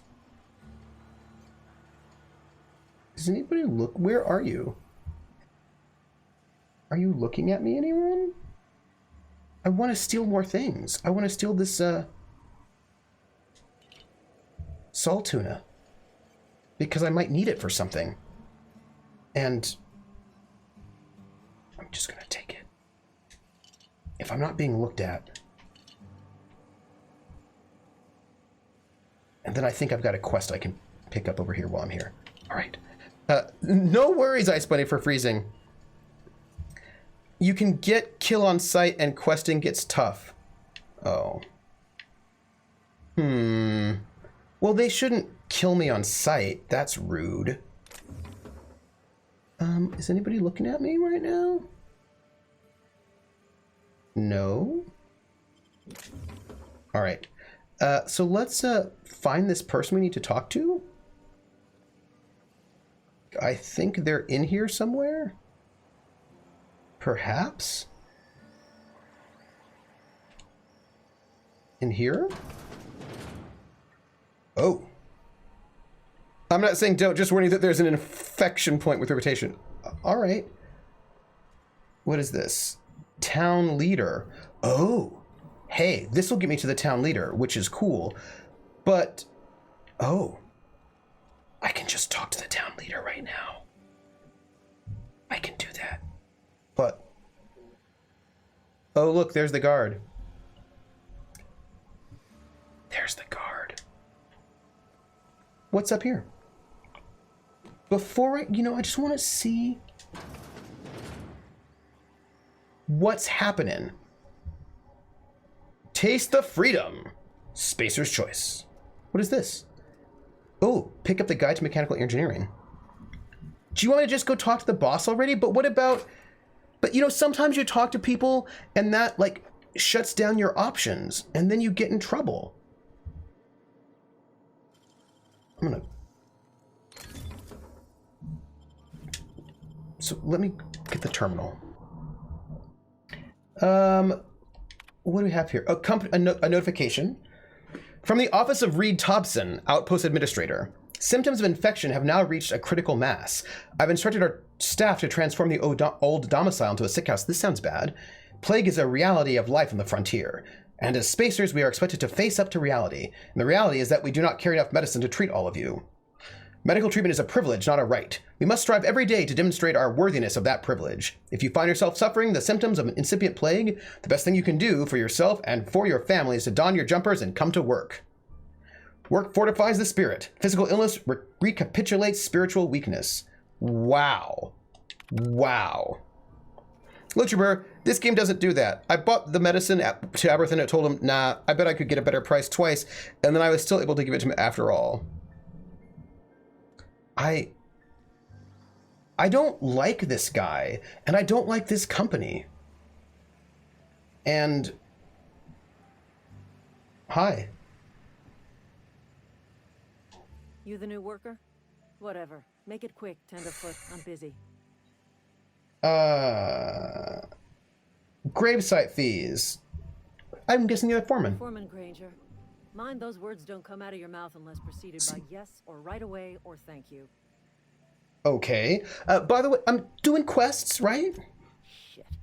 Silas still on about that? Yes. Here, take the fees. I'd appreciate it if you didn't tell Reed I was late on my payment. These papers aren't signed in your name, though. Because they're not my fees and not my gravesite. Guy I worked with shot himself. I paid the bill. That's kind of you, I guess. I could do without the sarcasm. Wasn't acting out of the goodness of my heart. Really?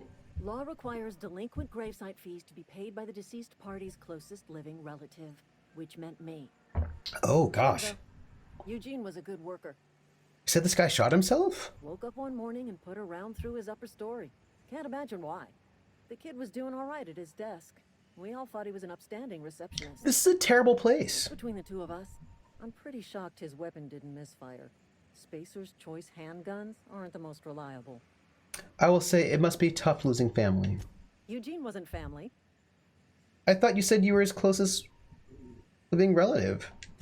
Yeah, I was the closest living person relative to his body at time of death. Oh my I gosh! found him, you see, so I pay the fines. Oh, Suicide's a crime. The wow. legal term is irreparable damage to company property. Wow. What Eugene did to himself was vandalism. Wow. Wow. What are they gonna do? Arrest his corpse? When one of My kid's a your little workers snarky. commits a crime, the entire town pays for it. In other words, Edgewater would have been penalized pretty hard. Whatever Eugene was worth as an asset, we would have had to pay out of pocket to Spacer's Choice. This place. Wow. I know. Right now, RW, there's a lot packed in there. Would have? You didn't? Look around. Edgewater ain't exactly swimming in luxury. We can't afford to pay the body price of a suicide. All I know is Silas asked me for Eugene's gravesite fees, which means he was approved for burial, which means his papers went through, which means the town's in the clear. I'm just glad to put this whole ugly affair Wow. behind me. Eugene can rest his bones in peace, and the rest of us can get on with our own lives. Wow. This place is really terrible. Hello. Don't make me report you to Mr. Thompson. Well, then don't report me. Hey. Hey, look at this. I'm not saying anything. It just doesn't look like this is Saltuna. It looks like this is all Space Rat. It's not the best choice. It's Spacer's Choice. You shot her when she said that stuff? Oh, Anarch Debbie. The thing is, I feel like tossball blocker? I'll take it. I don't know what it does. I feel like she's just in a bad way. I saw several playthroughs that wanted to just skip the gravesite fee quest because how they usually are with you beating people up for their money. And I just feel you would miss so much lore about society if you would skip it. Well, I've not beat up anybody yet for money. Like, I've just talked to them.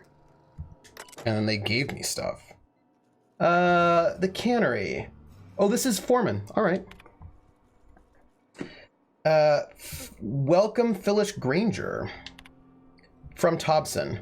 Phyllis, owing to your hard work and positive attitude, I have sanctioned your access to medical treatment in the event of contagion.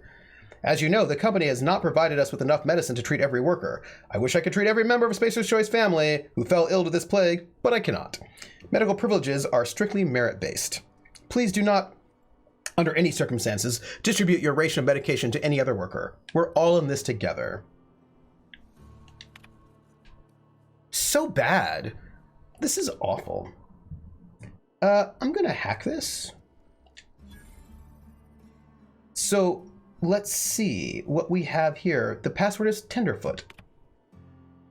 Spacer's Choice property, personnel files, last entry. He's not actually a bad guy? Well, I suppose we'll meet him when we find him, right? Here's the thing. There's a larger system at play here, and I think everybody's stuck in this system. Except for me. I'm outside the system. I steal things. Theodore buried last night. Reed asked me not to report his death in our quarterlies. Sounds fair to me. Was asked to prepare a statement or something for the other workers. Been thinking about it. Don't know what to tell them. Don't end up like Theodore. Do your work, show up, wear a smile, and you'll get your medical privileges. It's a start. Ooh. Yeah, these people are all victims. Yeah.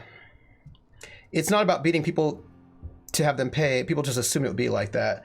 Look, what I did was I just took the quest, and I figured when I get there, if it doesn't seem like a thing my character would do, then I wouldn't do it.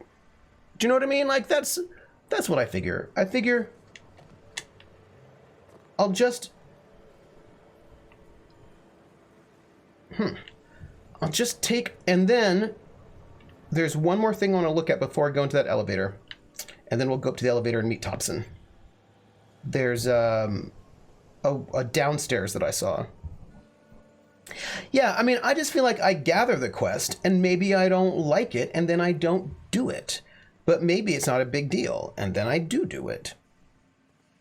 Like, now, if they told me to go beat up people, then I'd have to think about it. Also, they don't think of themselves as victims, they just kind of accept how things are. Yeah. On my playthrough, I got the quest, but I didn't find her before moving on to the next area. So yeah, I just want to make sure I can, before I go and talk to Thompson, I want to make sure I've... Because this is, I think, the last area in Edgewater that I've not yet seen so far. Oops.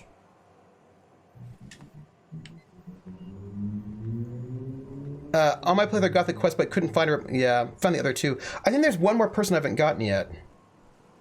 Gather info, then make informed decision based on how the character might... Yeah, that's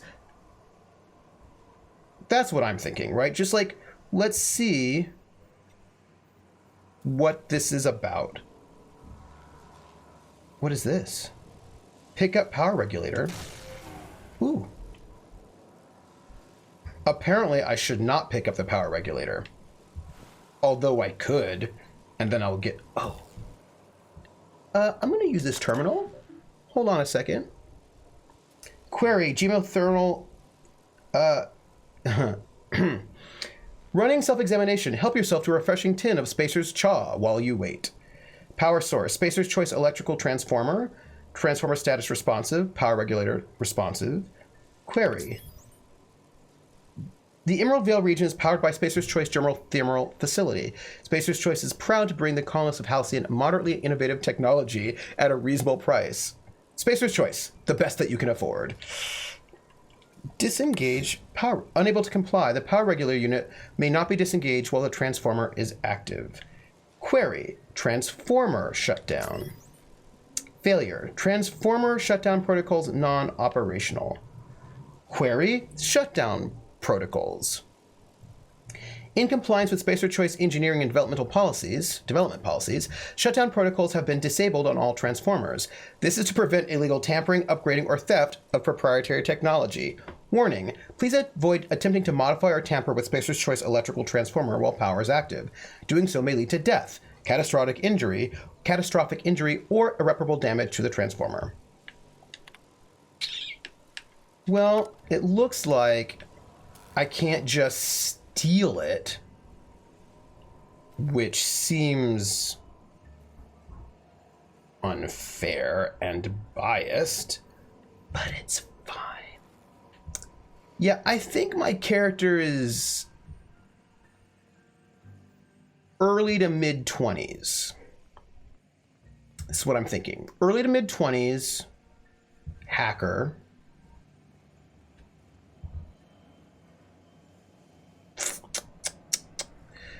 Unfair and biased. So we're going over here. We're gonna get to the... Did I go in this door? Ah. Okay then. We're gonna do it.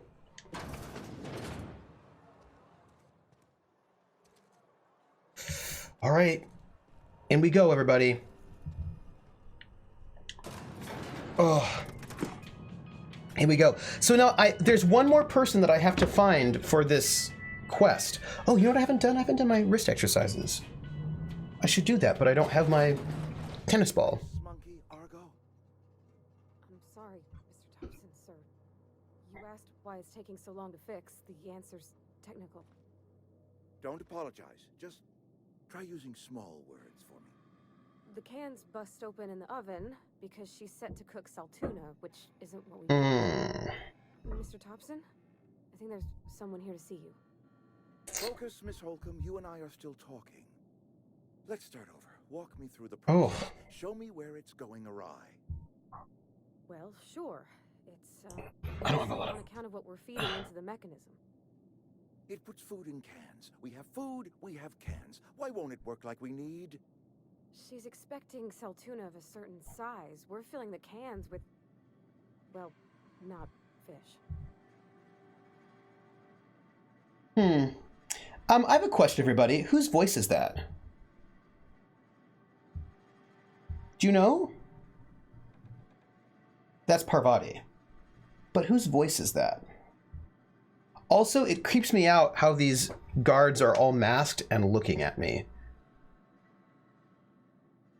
That's all. Can I talk to you? Seems we've got Apparently a not. test. Really now, Parvati, I do wish you'd spoken up. She I did. do apologize. Ashley Birch, I it was sounded like her. warning of your arrival, or I might have welcomed you at the gates myself.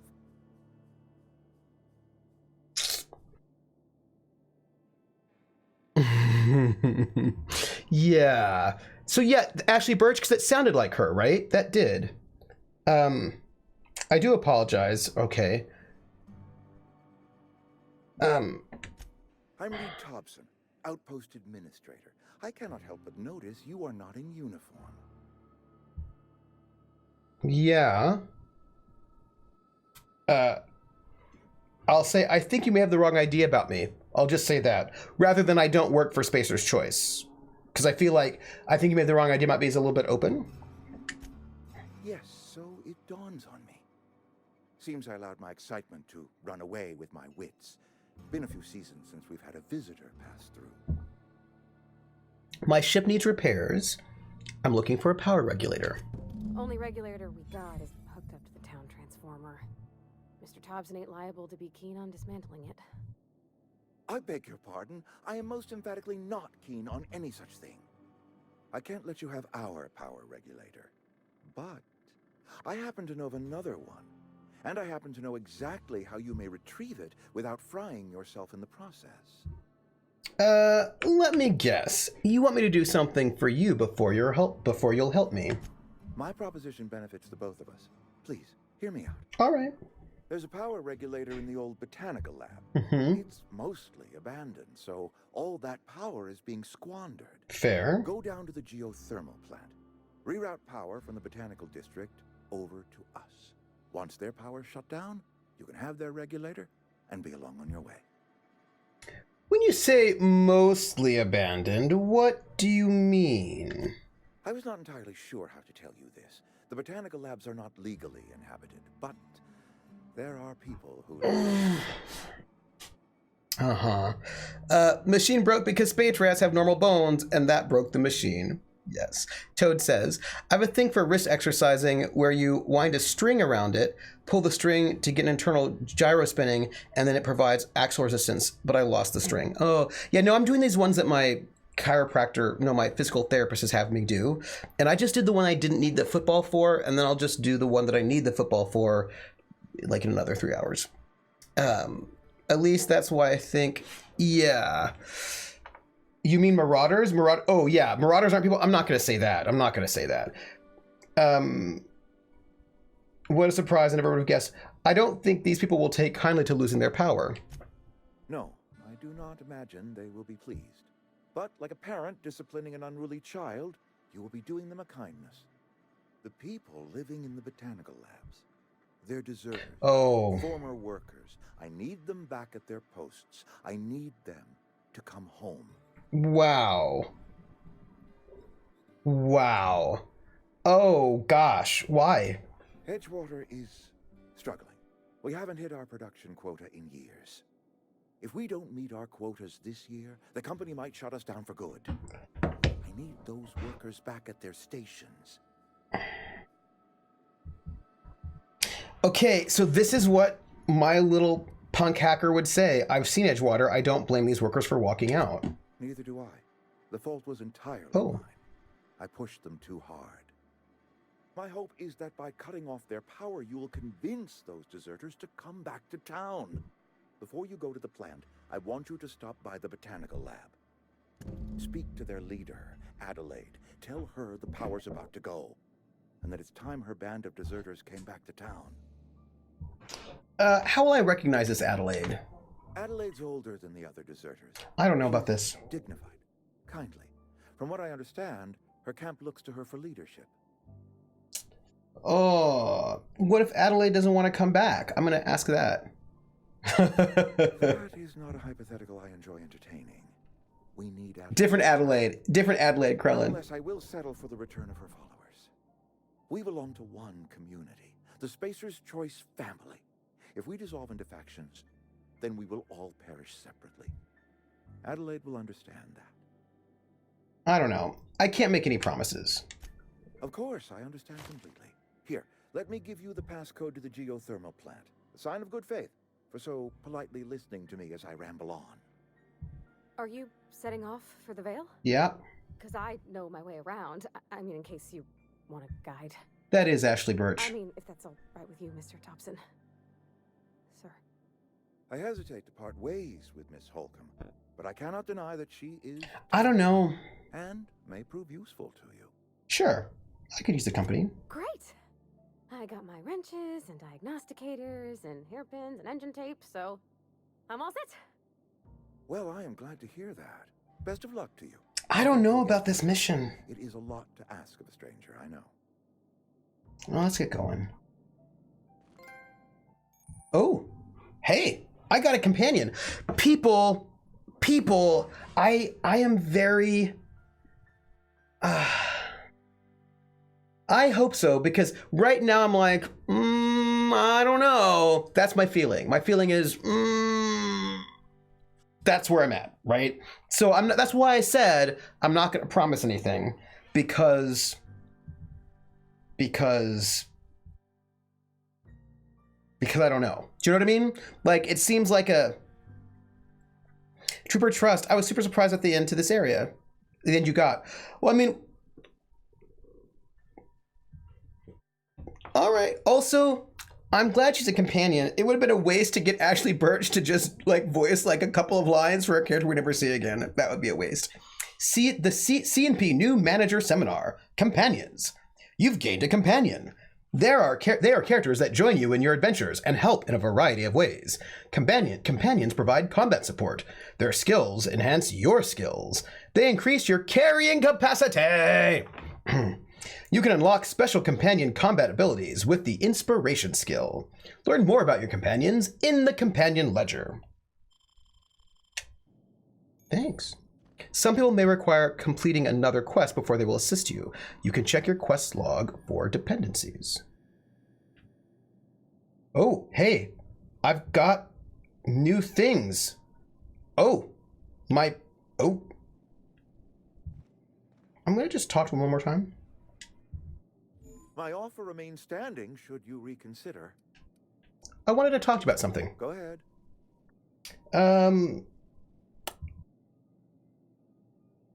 So, if you expect me to talk to this Adelaide person, I could use a little information. Adelaide was our only flavor specialist.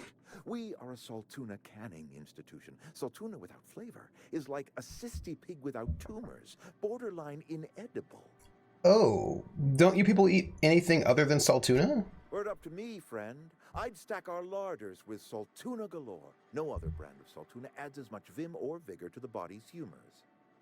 But, and this is something we must keep between the two of us, Saltuna is hard to come by, what with being a species indigenous to the seas of another world. Oh, okay. Apparently, in the universe of the Outer Worlds, McKinley was never assassinated, Teddy never became president, and those monopoly powers able to grow unabated by his trust busting. Okay, yeah. Krellin, thank you for getting me back on topic. I wanted to say something a while back and then I got distracted. So I am glad that you said that, because now you've reminded me about the thing that I wanted to say. I was talking about this being a space western, right? And I was saying one of the things that also makes this a space western, besides that dobro, is the monopolies. I think so often when people think western, right? So like that 19th century, they think, oh, gunslingers and like the frontier, but that's also the time of robber barons and insane monopolies and terrible labor practices. Especially like in city spaces, company stores, like in terms of like rampant capitalism being awful, it was also an awful time. And I think what's really interesting about Outer Worlds is that it's drawing on those parts of that era, not just the like, I'm a gunslinger kind of thing, which I think is really cool. I should say you should really try eating a vegetable. A vegetable? You mean like hydro kale? Chewy, fibrous material that springs out of the dirt? Yes. I do not trust any food that grows out of the dirt. Worms copulate in the dirt. Did you know that? What are you canning here exactly? We scavenged together some organic material from the surrounding environs. Mostly organic, mostly local mushrooms. Some of which possess a texture akin to a well-boiled slab of saltuna. The difference is all but impossible to detect to any but the prissiest of palate. Let me ask you something else. Go ahead. Yeah, like these mining towns where the company owned everything. And that's the thing, I really appreciate that this game is bringing in that element of the 19th century as well, and not just the like, oh, gunslinger. Because like that's cool and all, but actually I think there's like, I really enjoy the sort of the politics, right? Yeah, this guy's a keto Guido, right? He's like, I'm keto all the way, only tuna. Only tuna. Although it's probably all mushrooms. We need to be worried about this plague. What's up? Can we not? Talking about unpleasant things always gets my bile up. Yeah, mushrooms. Maybe he gets mushrooms only from trees? Sometimes they spring out of manure or trees. It's fair. How long has this plague been happening? That I cannot say. There was no moment when the plagues began. Disease always lurks on the fringes of society, waiting to infect the idle and the lethargic. But in the last 10 years, the plagues have become progressively worse and increasingly frequent. So I had a thought about the people in this game, which I want to share with you. So you should have I've got some medicine. You should have developed an immunity after repeated exposure to a single strain of contagion. Corporate doesn't like us using the word should. Come on to my house, come on. Come on to my house, come on. Come on to my house, I'm gonna give you candy. Come on to my house, I'm gonna give you everything. Modus, thank you for the raid, for the hosting raid, the host. Thank you, welcome in. So instantly you'll find out the plague is in fact malnutrition. Kill me as a carb denier. And the term getting railroaded pretty much means having no choice but to yield to them. Right. So thank you for the host, Modus. Yeah, I really feel like, I think it's really good. And I actually think, Modus, I was talking about, so, you know, when I did that panel on GMing as activism with Rocket Fox over at Geek Girl Con. And one of the things that I talked about is that activism, J.A. Pasco says, the ideas about correlation between moral hygiene and physical health are also very 19th century. Yes, and I love it. One of the things that I said is that when you're doing activism, if you're thinking about your GMing as activism, there are like a lot of elements to think about, but one of them is that it shouldn't just be tacked on. You should think about that to sort of, I think to do it well, you want to incorporate whatever the activist thing is you're thinking about into the world itself, right? So, and this can happen in really subtle ways, in many different kinds of ways of doing this. But the idea being that if you want to thematize something, it should be thematized, right? That's one of the best ways, right? So, for example, this game is doing a space western, but it's not just like, oh, we'll do a space western. It's really thinking about the kind of politics that it wants to deal with, and it's using this and it's thematizing those things throughout the entire game. And one thing I think is really interesting is that these people, like, this company is the worst, right? Like, Spacer's Choice is the worst. This system is the worst. The board is the worst. They're the worst. But this guy here, Reed Dobson, I think that this is the world that he knows. Like, he doesn't know another world. When he says these really messed up things, I also think he doesn't understand other things. If I had enough medicine to treat everyone who fell sick, I would, but I don't. I can't save everyone. So I have to choose. Yeah, that can't be easy for you. It is not easy for me. And the moment it becomes easy is the moment I am no longer fit to serve. Spacer's Choice is a family, and the survival of the family is more important than the survival of the individual. Yeah, I should go. Yeah, so there's just something very interesting about... oh, that's a very nice jacket. About how do you... remain standing should you reconsider. Yeah, I want to talk about something else, though. Go ahead. Have you taken a look around the town recently? It is my job to keep two eyes on my town. I am the steward of this place, and this is my watch post. And this is interesting, right? Because being the character that I am, which is the character that anybody here is, anybody who plays this game is this character, somebody who's basically not native to this system, right? You are not from this system because you have been in suspended animation for 70 years. You've never been here before. You don't know what... You don't know this. You know what I mean? Like, you're not in it. So here's the thing, what I'm trying to say.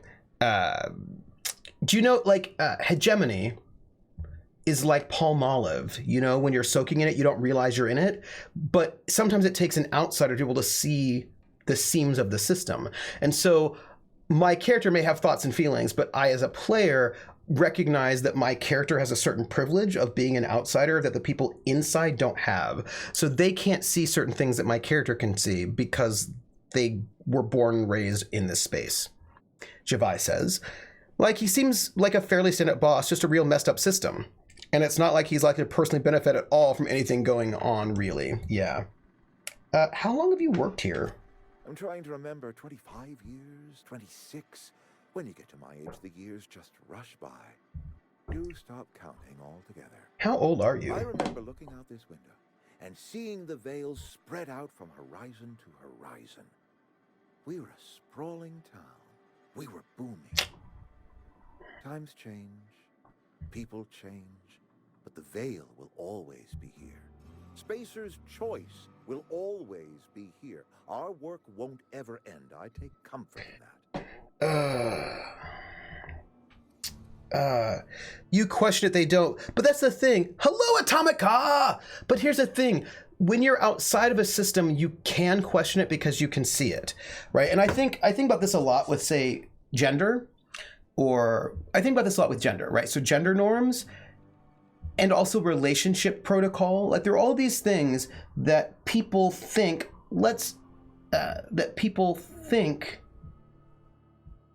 are just normal and natural and must be because they have no frame of reference outside of it.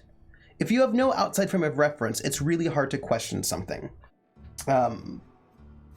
Like, when I was in the Army at one time, I was in the Army with a bunch of people who all got married at 18 or 19. Javai says, to be honest, not agreeing is probably going to get them killed. Yep. So you just keep quiet even if you might have minor concerns and you don't take them further. Yeah, or you'll get killed. This place, right? So when I was in the Army with a bunch of people who got married at 18 and then had kids by 18, 19. And that's what they did, right? Like, they got married, they had kids at 18 or 19. And I remember one day I was in the barracks. I was a sergeant already, but I still lived in the barracks because I wasn't married. If you get married, you get to move off post. But I was just in the barracks, and these two soldiers, I was 21, and these two soldiers came in, and they said they wanted to talk to me about something, and I was like, what's up? And they're like, you're not married. And I was like, that is correct. And they're like, we're really worried about you because you're 21. And I was like, that is right. I am 21. And they're like, yeah, you're 21 and not married. And I was like, yeah, I'm 21 and not married. And they're like, if you don't get married now, you will never get married and you'll die old and alone. You are so old to not be married. And the thing is, yeah, no, this was in 1992 in the Army, like, you know, and I remember they were so convinced that by being 21 and not married, I was like destroying my life, and it was so strange to them. They couldn't even understand it. Do you know what I mean? It was so beyond their frame of reference. They couldn't see anything other than what I was doing as being really awful. And that's because where they came from, where they grew up, everybody got married at 18. They didn't know anyone who didn't get married at 18 or a little bit earlier.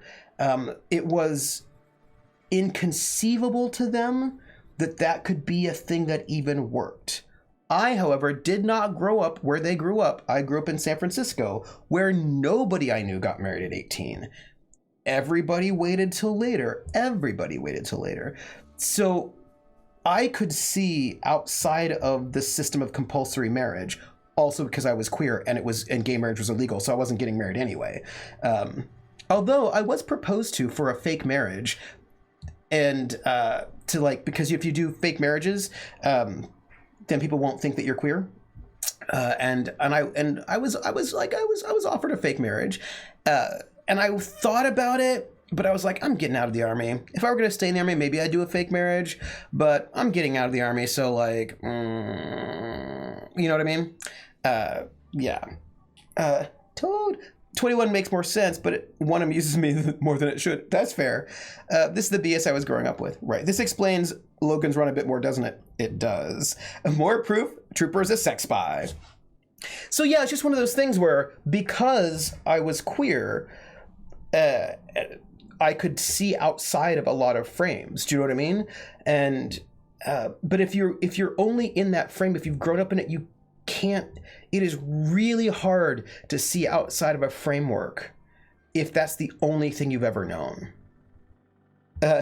Look, Logan's Run wasn't wrong. It just set the age too low. And I think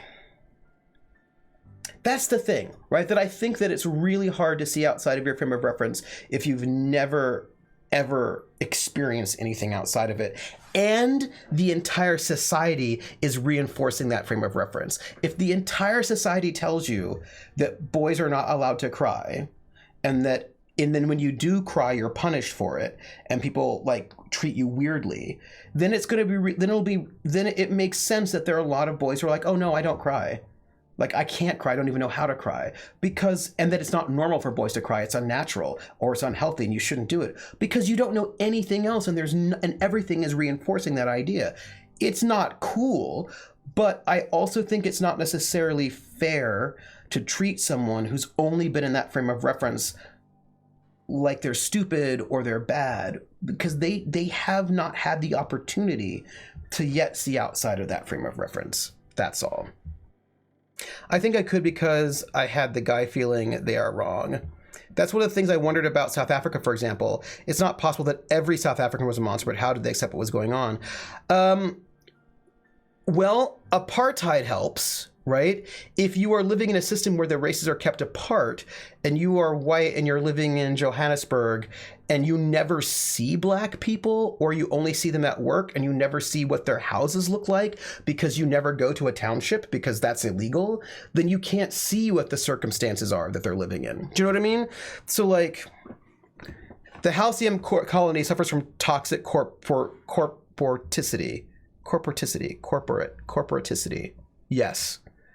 But if you know nothing else and are not exposed to any of you, you know? Plus, as the introvert, I was not social on their terms. Was it your loyal Spacer's Choice? This is a Spacer's Choice town. We're all part of the Spacer's Choice family here. The company keeps us warm, keeps us fed, keeps us working. Loyalty's got nothing to do with it, friend. This is good old-fashioned gratitude. And as Jay Pasco says, it's easier to accept things that don't directly affect you, and that is true. You know what? Your town is falling to pieces, though. I wish you wouldn't say things like that. You disagree? Yes, as a matter of fact. Go on. When I stand at my window and look out over my town, here's what I see. I see decent, loyal, hard-working people. Like your hat, though. I see a family. We are all part of the Spacer's Choice family. We are all doing what we were brought into this world to do. I should go. Hi. We better clear out of Mr. Thompson's office before we talk. Okay. Well, let's do that then. I don't know how to deal with a companion, but let's get out of here first. I guess it all shows that morals aren't absolute even if we wish they were. Or don't if the moralists are oppressive. Otober, you need to talk to Vicar Max. Their religion share... Oh no, I spoke to Vicar Max. I spoke to Vicar Max last time. Hey, mister, can we talk? Sorry. You got a minute? Sure. Yes. So they'll have a thought bubble, I think, over them. Let's talk. No, that wasn't what I meant. I'm so sorry. So, it's just... Mr. Thompson has his own view on matters. On account of it's his job and what all, but... that's not the only side of the tale. Also, by the way, I just missed your first part of the conversation. I'm very sorry. Oh, wait, there's a toggle history. Sorry, I just want to get out of here, and you likely don't want to tag along like me. Oh, no, it's fine. It's fine.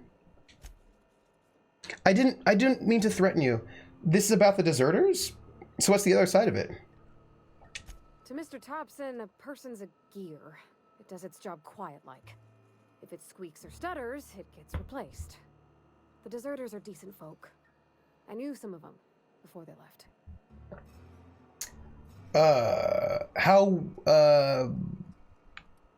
Do you know this Adelaide that Reach mentions? I feel like the first one, right? Miss McDevitt? Oh, gosh, no. She was a real important person. A flavorist. Made all the food taste decent. She used to work up in the big office with Mr. Thompson. Oh, interesting. All I know is she left after her son died. Oh. It was a real big to-do. I could hear them both yelling clear from my own place. Whew. I didn't mean to draw my gun on you. It's just that the control for draw gun and talk to you are so close. Right, Captain? But also, they're the same control. They're the same button. Like, it's very disconcerting.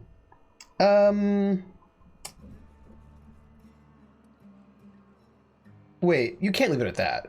Why were Reed and Adelaide arguing? Can't say as I know. I wasn't there. The sound carried, but not the words. If Mr. Thompson ain't of a mind to tell you his own self, you'd best ask Miss McDevitt, if he can get out to her. How well did you know these deserters? You worked with them, you were friends, or what? I don't know anybody well. I mostly listened to them talk, kept my head down. There was a boy named Thomas who used to follow me around, asking questions about the stuff I fixed. He was real sweet to me. Not any sort of dissident. I mean, I don't blame anybody for wanting to leave. This town's got issues. Life's hard here. Especially for them that don't fit in so well. We're one big Spacer's Choice family, but every family's got the one the rest whisper about. Mr. Thompson's aiming to take away their power. They'll have no lights to see, nor heat to cook. They'll be at the mercy of marauders, or worse. Oh. I think you should talk to the town's vicar about it. Max, his name is. Oh, so we have to talk to him again. All right. So you don't use a colloquium like, "Can I talk to you?" Go ahead, shoot. Yeah, that would be bad. I suppose. Wait. I met the vicar. He asked me to find a book for him. Books are for rich folk. I wonder what he wants with something like that. Well, I don't know. I suppose it couldn't hurt. We'll stop by. Thanks, mister. Sure. I just think when you gotta make a decision that'll hurt somebody, it's best to think on the right and wrong of it. That's what my dad used to say anyways. Also, I'm going to stop pointing my gun at you because it's super rude. Where are we headed? We'll talk later. So, let's walk outside. Are you coming? You are. Huh. I just got the gun out. I didn't fire it. So I've got, so we went through everything, right? So we've got there's a vending machine. We did the stuff, but there's a, Parvati. TNL makes the best gear for your friends and family, the Companion Ledger. The Companion Ledger shows you everything you need to know about your companions. You can see their skills, stats, status effects, and gear. To change your companion's gear, first select the item you want to swap out, then choose a compatible item to replace it with. You can also change how they behave in combat by selecting their preferred weapon, follow distance, and aggressiveness. So, what do we know about her? She's got a hammer. At CMP, we know our C's and P's, and a light pistol. So, her light pistol's a 121. I feel like that's probably the best, yeah. And then she's got this massive impact hammer, which seems way better than my sad shovel. Okay.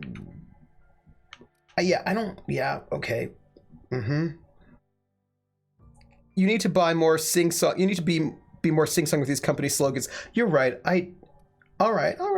So, she's got some armor. Armor 7. Hey, her stuff looks pretty decent. Gives her bonus to tech skills.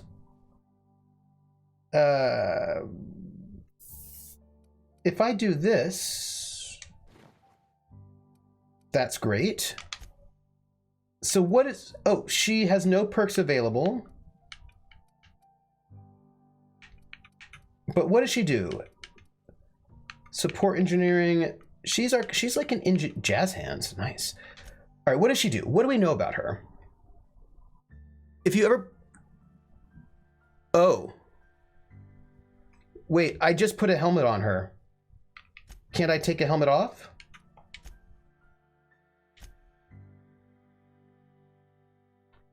Well, apparently she's wearing a helmet forever now. So distance medium, weapon mixed. Oh. Well, mode aggressive. Okay. She's good at persuade, lockpick, and engineering. So she and I are very similar then.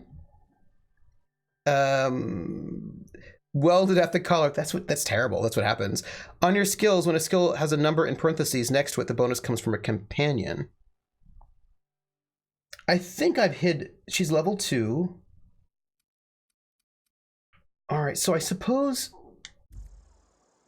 So I don't know.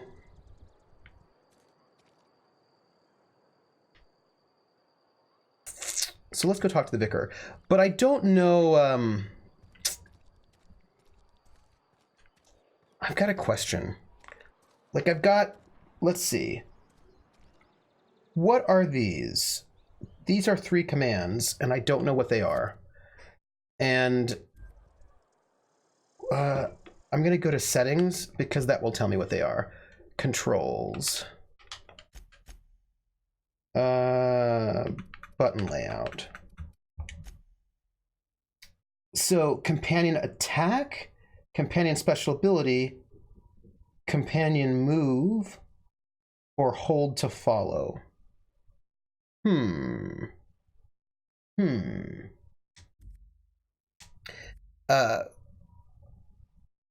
asking questions, I know of 2 things that help them get them answered: nouns and verbs. This is fair. But okay, so this is attack. This is special attack, which is some kind of overload. And this is move.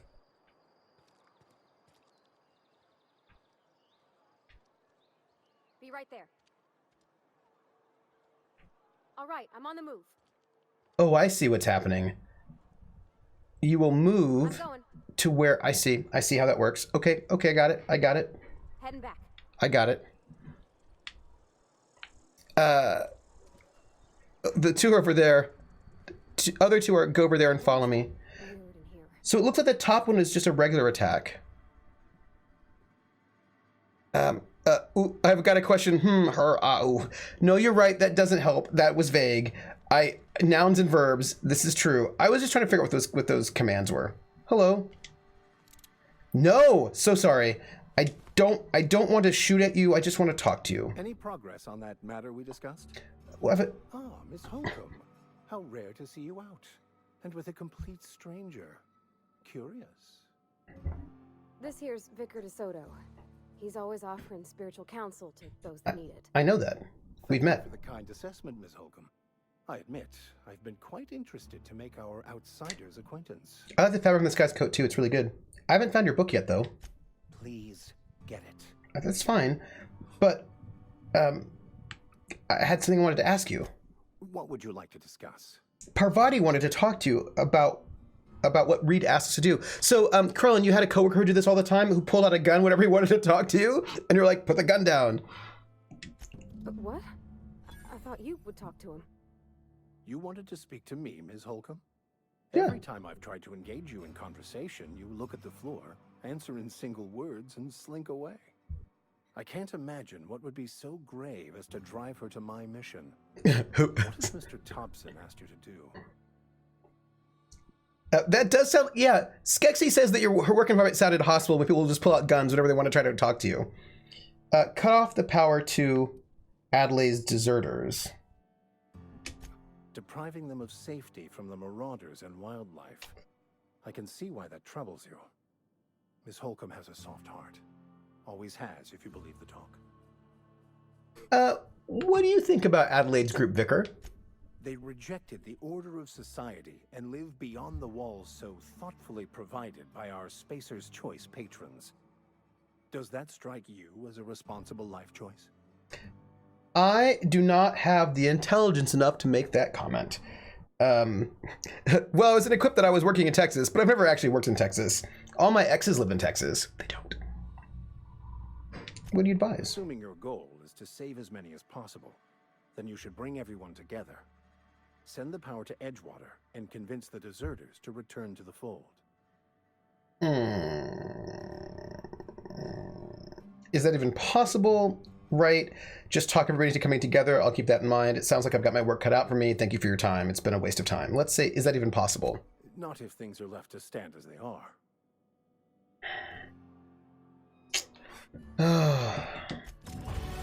Oh! I leveled up. I just leveled up, everybody. Like a superstar. So we should probably level up. Hello, Sideburns. I have 10 skill points. And I should... I know, I love this level up sting. It's good. Let me up persuade. I can't. Why can't I? Oh, I know, because I'm still in the big ones. So let's up persuade twice. So I'm now at 40 there. Not really. Doesn't count. I should probably up. Oh. Ooh. So we'll do a ranged. So that was 3. We'll do a defense so that we're not the worst ever. That's 4. We did 2 on dialogue.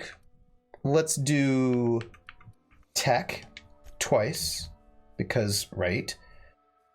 Leadership once. Stealth twice.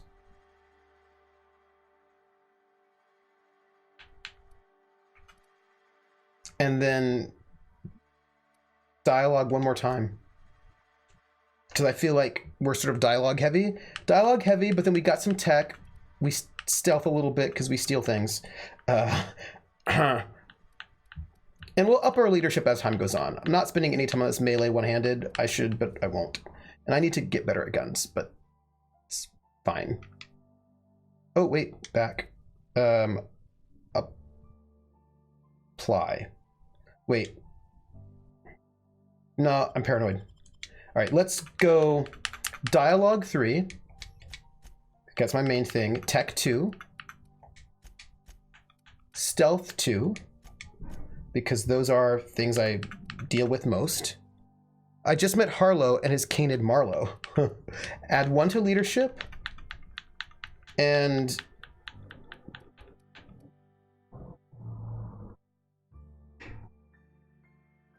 one to ranged.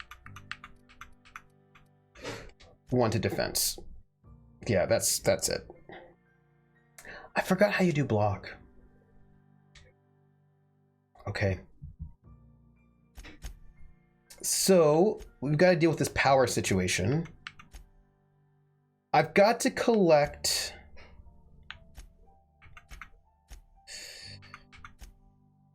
Ludwig. Landing pad southeast of Edgewater. Yeah, so every 20 skills, so like I want to like spread them out a little bit, but I also want to, let's see, which way is south?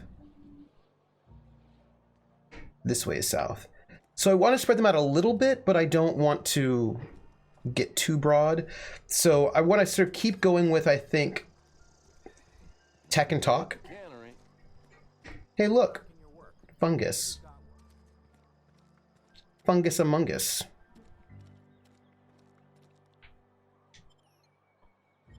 Yeah, Edgewater. The only source of protein a busy worker needs. Yeah, I want to... Ooh, they're like things that I don't know about yet. Here's what we're going to do, because it's 3 o'clock.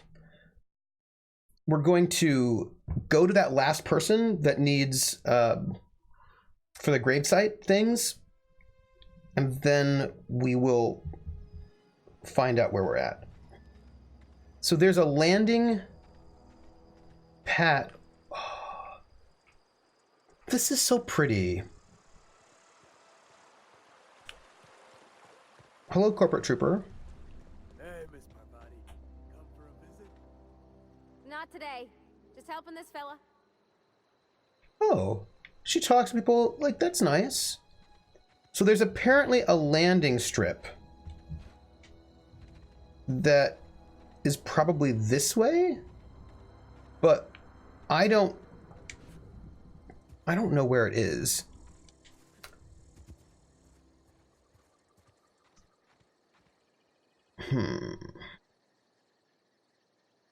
So, let me look at the map.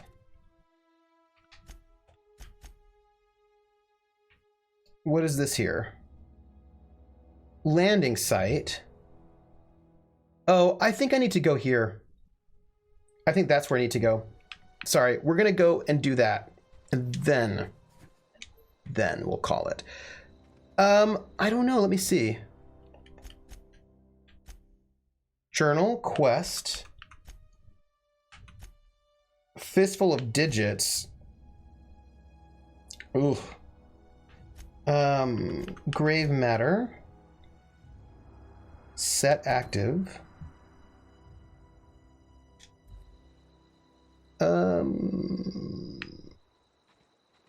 Yeah, so I'm gonna go back in because I think I have to go in and go back out that other direction. Then we'll do it. We'll turn it in and then we'll be done. And then tomorrow I'll be playing 28th Annual Tossball Series, Eugene W. Smithers Sportatorium, Interstellar Championship, Rizzo's Rangers versus Spacers Chosen. Ooh, that seems like a fun game. I want to play it. Or maybe it's bad. Do people die playing tossball? Now I'm concerned. Now I'm concerned that there's probably death in tossball. By the way, I am going to, what's the word? I'm going to do some shopping today.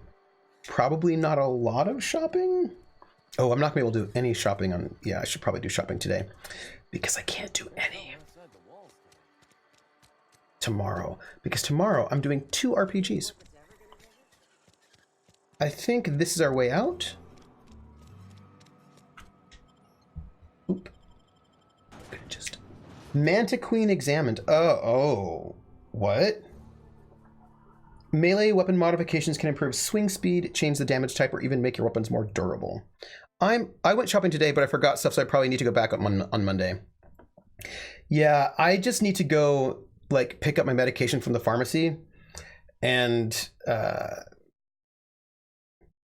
don't think I need to go grocery shopping just yet. I did laundry last night at like in the morning. Like inappropriate in the morning.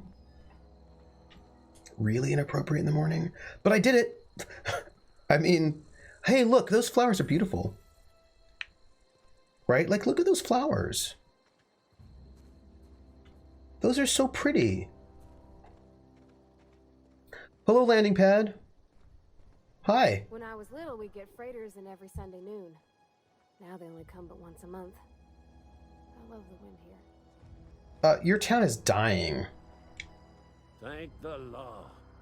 I've been requisitioning backup. Well, it's not me. Guess the boss finally came to his senses. It's not me. You ever swung a truncheon? Let me see your rifling stance. I want to make sure you're up to snuff. Silas sent me. You owe him great fight fees. I paid my dues if he agreed to join the resistance. Guess this means he's finally heard the calling. What are you talking? I don't want to say babbling because that's rude, but like, what are you talking about? The war, the coming apocalypse. Oh. Versus machine. Oh. I'm talking about mechanical soldier. Cold, heartless automatons made of iron and lies. I see. I don't know what you're talking about. Just my luck. I ask for backup and the boss sends me one of them simple folk. All right. Listen real close. Auto-mechanicals. Creatures forged in the fires of malevolence. I seen them over by the old power plant. Clattering about. Firing at the birds. Orchestrating their uprising. Oh, yeah? When the swarms of mechanicals come clanging on over that hill, where will you be? Cowering beneath your cot? Or standing shoulder to shoulder with the resistance? Made of iron and lies. I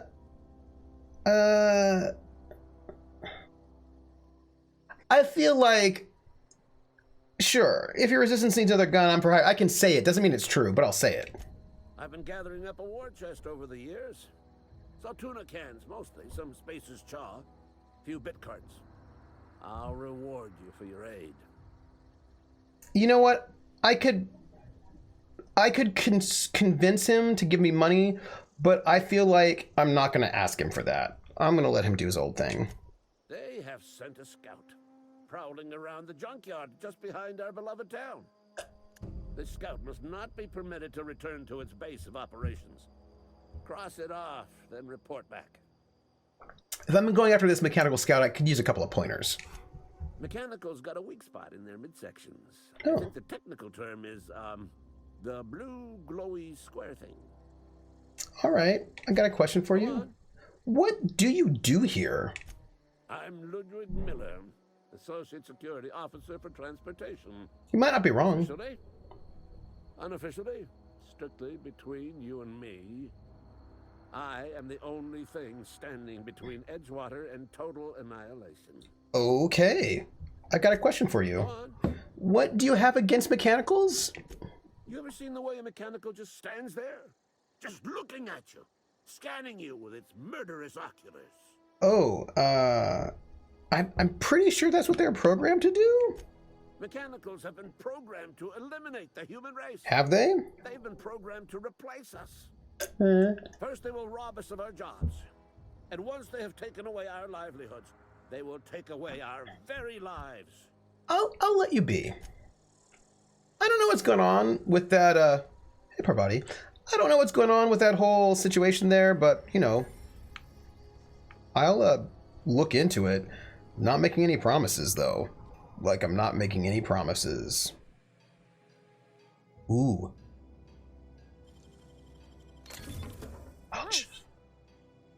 take everything. Thanks. And what is this? Oh, I can use a workbench. I don't need to use a workbench now. I can use a workbench later. This is the quest Anarch W was talking about. Which one? That... Wait, what happens? Oh. Tossball stick? The one that ends up working out? Hi. Hi, Ludwig. How are you? I'm just standing here. Nice. Glad you left. Oh, the dumb conversation. So a vendor, some vending machines. A lot of vending machines, turns out. Another guard. You can now travel to the Edgewater landing pad from your ship. But can I travel back is the question. I don't yet know how fast travel works. What's R1? Oh, R1 is my special time. This is bullet time. Bullet time.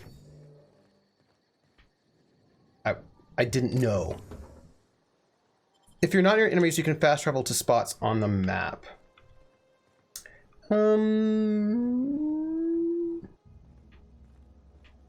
Just so, as long as you're not over encumbered, I assume. All right, it looks like we've been everywhere around here. So let's try it. Let's map and fast travel here. I don't think you can. Go shopping and eat stuff. I will, but I want to turn it in. But I cannot fast travel. It does not look like. The compass icons. I see. I see. So I actually just have to walk this one. I have to just walk it. So this is what's happening. We're turning in our quest, and then I'm going shopping. No, sorry. Eating food first, then going shopping. And then writing letters of recommendation. A bunch of them. That's my joy. All right. Taste the freedom. Step 1. Step 2. Step 3. Oh, just prefabricated living, just like home. You could have fast traveled into Edgewater. Oh. Blocking, leaping, using tactile time dilation, picking up items that belong to other people is a crime and affects reputation, so be careful what you grab in town. Okay, I'm probably going to nap since I didn't get enough sleep. I never get enough sleep. Krellin. I feel like you're calling me out right now. I mean, I got 6 hours of sleep last night. But I do need to try to get a decent amount of sleep tonight. That is going to be one of my goals. I'm going to try to go to bed by 2 in the morning tonight. That's my goal. 2 in the morning. That's it. I wonder if I will take a nap. I mean, you can sleep more, sure, but everything's about you, Trooper. This is also, that looks bad too. We should both sleep more. With a lot of the letters recommendation, you probably have to write, do you have a few templates to adjust, or is it everything from scratch? I have a template, which is just really about reminding myself what needs to be in each paragraph so that I don't forget anything, right? That like this paragraph needs to have this information and this information. This one has to this, like what is the structure? But as for reusing things, it's really tricky because a lot of my students apply to the same programs. And if I write the same letter, the people are going to know it. So I can't really reuse. Things going all right, Silas? Oh, my pleasure. We're just turning in and we're going. What did we miss? Love to see you about... Oh, very nice. Okay. So, what are you talking about, Silas? Best to ask her yourself. Wait, what? My dad's buried here. Me too, Atomica. I gotta go too. When I can't leave the house. Oh, I'm sorry, Parvati. Oh. Well, thanks. Something I can do for you? We need to talk about Eugene? Yeah? What about him? I read a letter from Phyllis. She mentioned digging up for his gold teeth. Yeah. Funny thing, Eugene's body ain't where it's supposed to be.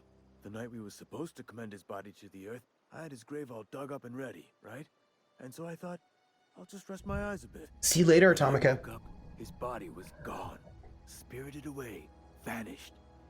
The footprints nearby suggested that Eugene was stolen by marauders. Or he rose from the dead. This getting a little too absurd for me. Let's just change the subject. Suit yourself. What's on your mind? About those fees you wanted. Any trouble? All done. Reliable work from a freelancer. That's gonna take some getting used to. You know, I went out of my way for you. And I'll buy you a drink sometime. Oh, thanks. Well, I was hoping for something a little bit more tangible. Suppose you've earned it. One good turn deserves another. Hey, I got real bits. This was like not minor bits. It was real bits. I don't mind asking him for money because I'm collecting money from him. It seems like, you know. By the way, Abernathy was trying to hide his own illness. Abernathy was sick? With the plague? That's disgusting. I shook hands with the guy. He was convinced you knew. What? No. If I knew he was sick, I would have had him reported. I needed his fees because of his name. A for Abernathy. He was at the top of my list, you see? Let me ask you about something else. Yeah? Have you heard any news about the Hope? The colony ship? Yeah. Are you talking about that old rumor? Some great big starship packed full of colonists what got lost in the aether never to be found again? Hey, that's the one. Ain't heard that one since I was but a stripling. Can't say it was terribly convincing far as rumors go. There a reason you asking? You know what? Let's change the subject. Something I can do for you? Nah, I'll see you around. I don't feel comfortable telling everybody my business. Do you know what I mean? Like I'm from the Hope and I feel like if I told people about the Hope, I'd get more information, but I feel like I need to be really careful about who I tell because I feel like it could get me in trouble. Do you know what I mean? I'm a little worried about it. So, we're going to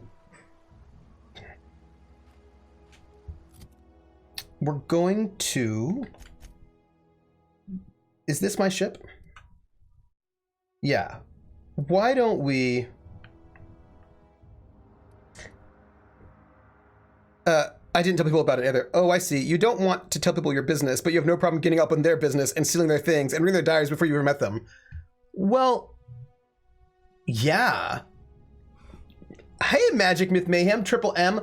I'm just about to sign off. I think, should we just end here or should we go to our ship? We'll go to the ship. We're just gonna go to the ship. And then from there we'll... Ooh, Borstwurst. It's not the worst unless it's Borstwurst. I feel like the game probably won't punish you for saying it most of the time, but in character it makes perfect sense to hide stuff.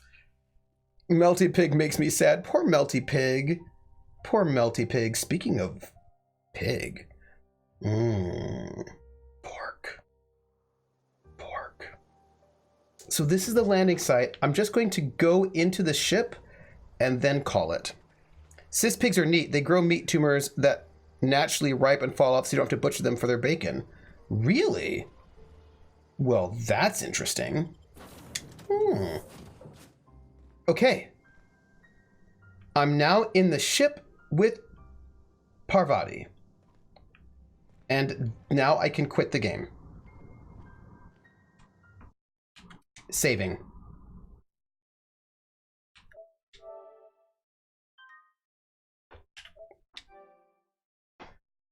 And I would just press my button that lets me go back where I need to go. But it won't let me do that. So let me go to chat. Whoop. There. And then go to main menu. Accept. There we go. Barbarians killing animals for their meat. Well, we are the barbarians in this case. The barbarians were us all along. Darn, well, for the best, I guess. I'm interested in playing this game. Oh, you should totally play it. I'm really enjoying it so far, and I've only just started though. And I've just fully explored the first town, and now I'm gonna go and explore a little bit on the edge of that first town, and we'll see where we go next. It's got some really cool politics, and it doesn't like monopolies. It doesn't like robber barons, is what I'm trying to tell you. That's what I'm gonna tell you. And I'm enjoying it. So I want to thank everybody for being here. It's been lovely having you here. Thank you. I'm Trooper SJP. This is the Academic Foxhole. So here's the thing. Tomorrow at 1 p.m. on the Scraticus channel or on the Gilding Light channel, I will be playing in an RPG for a charity, for Charity 20, by Satine Phoenix's Gilding Light. And in it, there are going to be a bunch of different performers all over, different groups, and I'll be one with Scraticus, and we're playing the same scenario as all the other groups, which is one written by Keith Baker, and with pre-generated characters, and the idea is to see the ways in which one adventure can run differently in different spaces. I would check the Gilding Light page to find out who else is streaming it, like who else is in this circle. But it's Eberron, there's going to be an airship, and I'm excited. They're trying to raise money for charity, so that's also good. So you can catch me tomorrow, and then next week I've got my regular streaming schedule: Thursday Gris, Friday Fate Core prep. So I think I'm gonna work on those skills a little bit and post them on the Discord, and then hopefully we'll have the faction finished before the next session, and so the next session we'll just run them through their paces, challenges, conflicts, and contests, which I'll be able to prep for, and that'll be session 3, and then session 4, I don't know what we'll do yet, but then Saturday more Outer Worlds. So am I going to be Warforged? I don't know if there is a Warforged. The two that people are claiming characters, and the two that I'm looking at, I think, are both half-elves. Corvair, I think.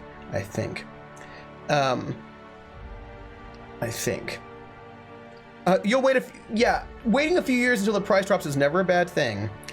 So what's the point of playing in Eberron if you're not Warforged? Well, not everybody can be Warforged, Krellin. Not everyone gets to be Warforged. So that's that, and my next week's gonna be regular. And if you are Warforged, as Levi points out, then you can be made of iron and lies. Lies. Thank you, everybody. You all are so wonderful. I'm going to go and eat breakfast at p.m. and then I'm going to go shopping, and then I'm going to write letters of recommendation. Thank you all for being here, and I will catch you all on the flip side. You all are the best. Oh, wait. Breakfast. I know, but I'm going to get all 3 meals in. It's going to be really good. I'm going to eat breakfast now. I missed breakfast before stream started. I'll eat breakfast now, then I'll eat dinner at like 7, and then I'll eat lunch at 7 and like dinner at 10. And then I'll go to bed not at 2 in the morning. It'll be fine. No, I'm gonna space them out 3 hours. It'll be okay. I'm gonna go get food. And I've got some socials. If you want, you can give a follow. Wrong direction. You can follow if you like. Nope. Follow buttons up there. You can follow if you like. Also, we have a Discord. If you've not been a member, join our Discord. Our Discord's very friendly, and I'll be posting some of the Fate Core stuff there. And then, yeah, I should aim for midnight. Yeah, no, I'm gonna aim for midnight. You can find me at Twitter at Academic Foxhole. You can find me on YouTube at Trooper SJP with an archive of all the stuff. And you can find me on Patreon at Academic Foxhole, where I'm trying to sort of gather up enough to sort of pay a cast for regular streaming, like the French Resistance game. All right. Oh, and that's it. Major Mayhem, I'm having breakfast right now too at 3:30 p.m. because I woke up at noon. I did not wake up at noon, but I understand where you're coming from. I get it. All right, my friends, I have to go and figure out what's wrong with my Stream Deck and eat some food. But I will catch you all later. Thank you. I'll catch you on the flip side. Bye, everybody.